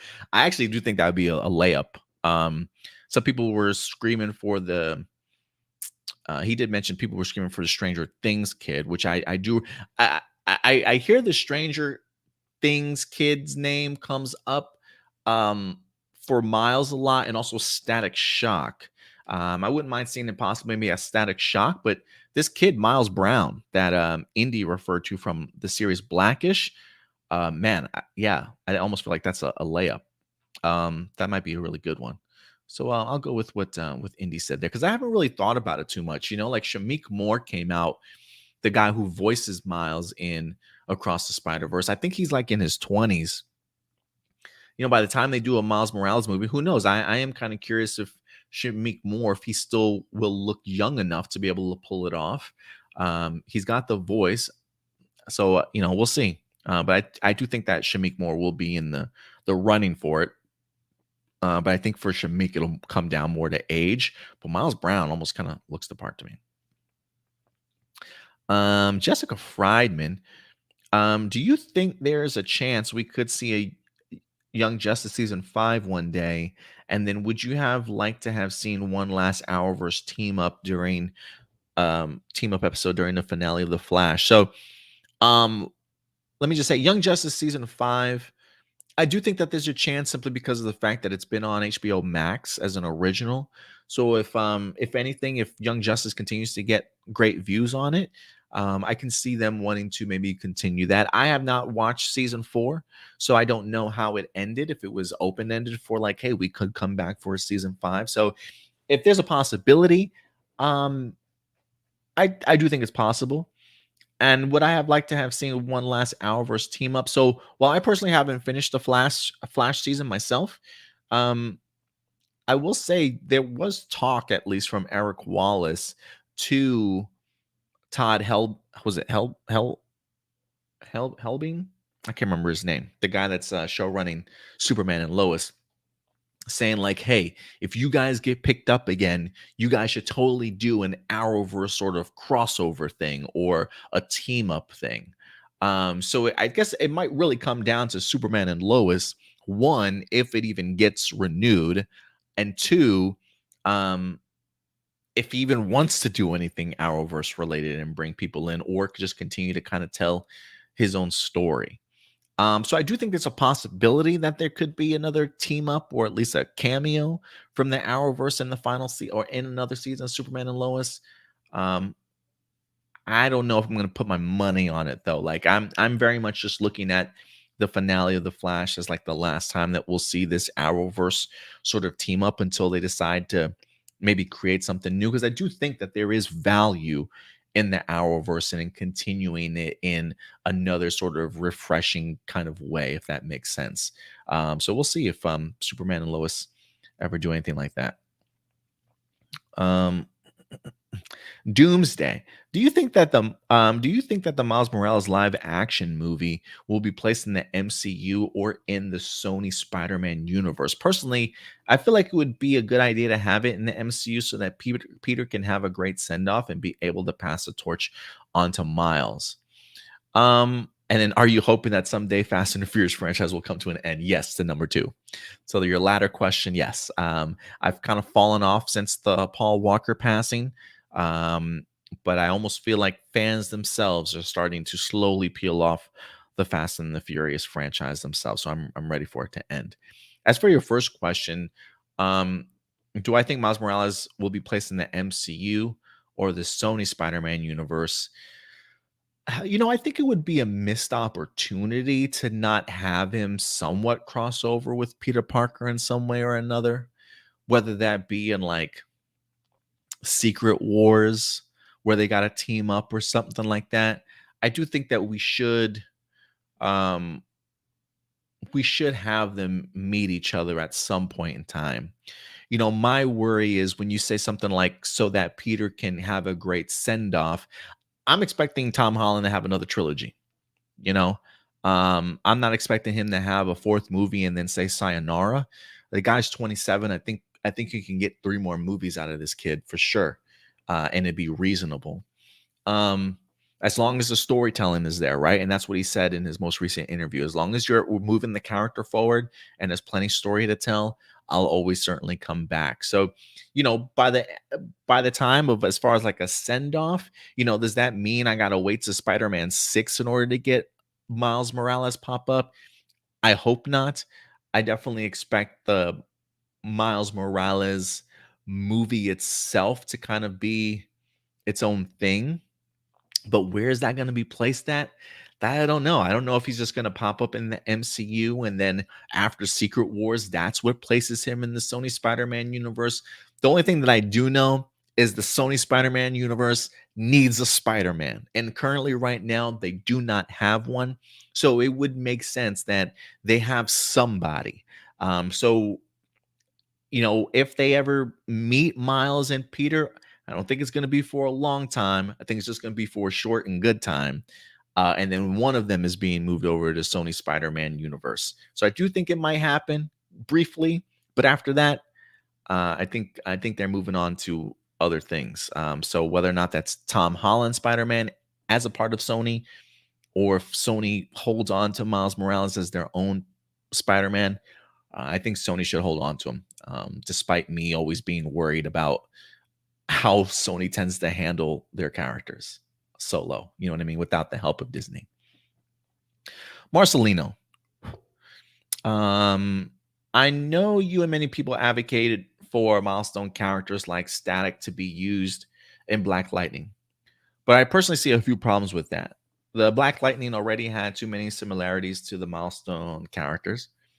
Lightning is similar to Static, being the young hip hop teenager with electrical powers. Thunder is similar to Rocket, being where they both independent female activists and influenced their stubborn and old school mentor to become and continue being a hero. Icon is similar to Black Lightning, where they're old fashioned and experienced or influenced by young girls in this life to become a hero. And TC has similarities to Hardware, being that they are tech geniuses. And if the series lasted longer, TC probably would have gotten his own suit of armor. Not only would it feel repetitive, but that also means that half of the cast would be replaced with the new ones, and the show looked like it never wanted to give up Anissa, Jen, and the rest. Two, even if Black Lightning lasted about 6 seasons like you wished, they only give us 2 seasons exploring the milestone characters, which I don't think is enough time. There are only 2 ways I see it working out. Either Black Lightning lasts 7 to 9 seasons, or the Outsiders plot is replaced with the milestone characters. The latter would work perfectly in season 3, because that would be after Crisis and could be affected, caused by Crisis. 3, judging by the show, it looked like it wanted to focus on the Outsiders and had no intentions of introducing any milestone characters unless it was used through Easter eggs and references. So, I will say this. I don't recall saying that I wanted to see milestone characters used in Black Lightning, at least to the extent in which you're referring to. I definitely have probably proposed the idea of cameos or being a part. Like Static Shock for me, I do recall mentioning the idea of seeing Static Shock in Black Lightning. And while, yes, we do have a lot of electricity sort of based characters already, I still think that Static could have at least established himself as his own individual character, to the point of then eventually getting his own spinoff. Like instead of Painkiller, I always envisioned sort of a Static Shock coming out of this. There was an episode, I can't remember what season of Black Lightning it was, where like this young kid gets shot or something like that. But he actually turns out being alive. And I think like I don't remember what happened, if it was electricity or something like that, but he wound up waking up like in this body bag or something like that.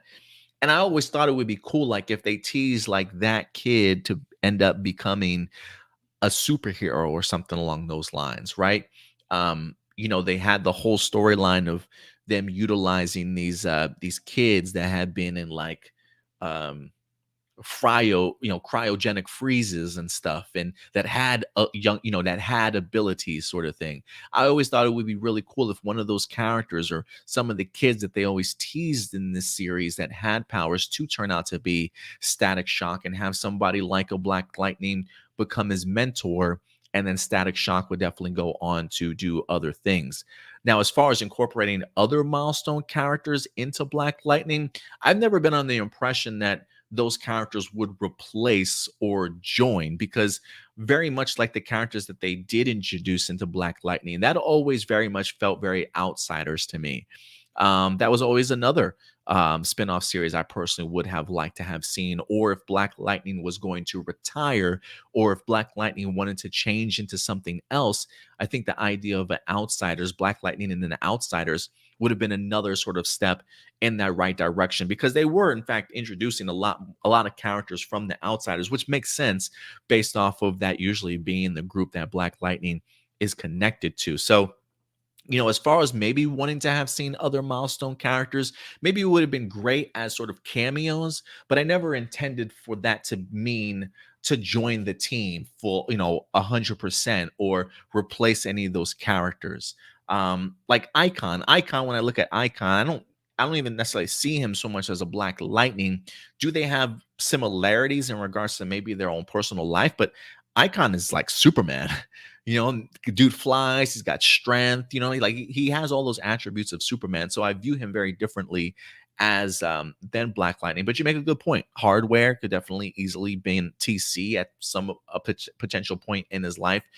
So yeah, I've never really meant for that to come across as milestone characters joining the Black Lightning series fully, but just cameos and opportunities to eventually go on and do their own thing or have a bigger spin-off opportunities. You know what I mean? And I always felt that those were great opportunities that unfortunately they just never took advantage of, unfortunately.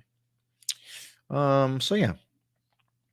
I think that let me refresh this just to make sure that I did get all the comments. Yeah, so that was all the comments for today's episode, guys. So thank you so much for everybody participating in our live viewer questions segment. Marcelino says, instead of an Outsider spinoff, I would have Black Lightning series to become the Outsider shown with Black Lightning being the main lead. Yeah, like a Black Lightning and the Outsiders, just like the title of the comic book. I would have been perfectly okay with either or. If Cress Williams wanted to leave the show and go on to do other things, I would have been perfectly okay if it was just the Outsiders. But I always kind of intended it to be the Black Lightning and the Outsiders at some point in time. But we unfortunately just never got there. Even Black Lightning creators say he didn't want Static to be in the series because Static's entire thing is that he doesn't have a mentor to teach him. Good point. Good point. All right, guys. If anything, they probably could have just played along with the concept of maybe Static was one of those kids in the cryogenic freeze. Maybe he escaped during one of these emergencies or breakdowns that we had in the Black Lightning series, and maybe he was like an escapee and he wound up leaving Freeland, and thus not having a mentor, but kind of having these abilities that he can't really explain or control, sort of thing. I don't know. I think they could have managed to make it work, but I definitely understand his reasoning for sure. I don't think it was like, oh, that's the reason why Black Lightning failed. I just feel like it was maybe a missed opportunity, but it's still a great season, a great series. I was always a big fan of it. So I always felt like the most consistent at times, honestly. But all right, guys, that will do it for all of our live viewer questions today. So thank you for everybody for certainly joining us. Appreciate Indy certainly being able to come through this week. We'll see if we have the entire cast here for you guys next week for a new episode of A+ Hero Report. But that will certainly do it for us. If anything, again, if you guys are Spotify followers for us, there is a link in the description box below. We'll go ahead and try and post this video. It's kind of late here. It's about 10 o'clock at night here, Dallas time. So if anything, I'll probably go ahead and get this up on Spotify for you guys first thing tomorrow morning. But other than that, I think that will in fact do it for us. But other than that, guys, follow us on social media if you haven't done so yet at A+ Opinions. Very active over on Twitter. You can definitely find us over on Instagram, and our main hub is definitely our Facebook page. If you haven't followed us on Facebook, please do. Throughout the entire week, we keep you updated on news, posters, trailers, a ton of breaking news and information. You can check us out there. And also all of our content drops here on our YouTube page. So if you haven't subscribed, hit that subscribe button, hit that like button, guys. It definitely does go a long way. But that will do it for me here. We'll certainly see you guys next weekend. Until then, do us a big favor as always. Take care of yourselves, take care of each other, and keep it A+. I'll talk to you guys later. Bye.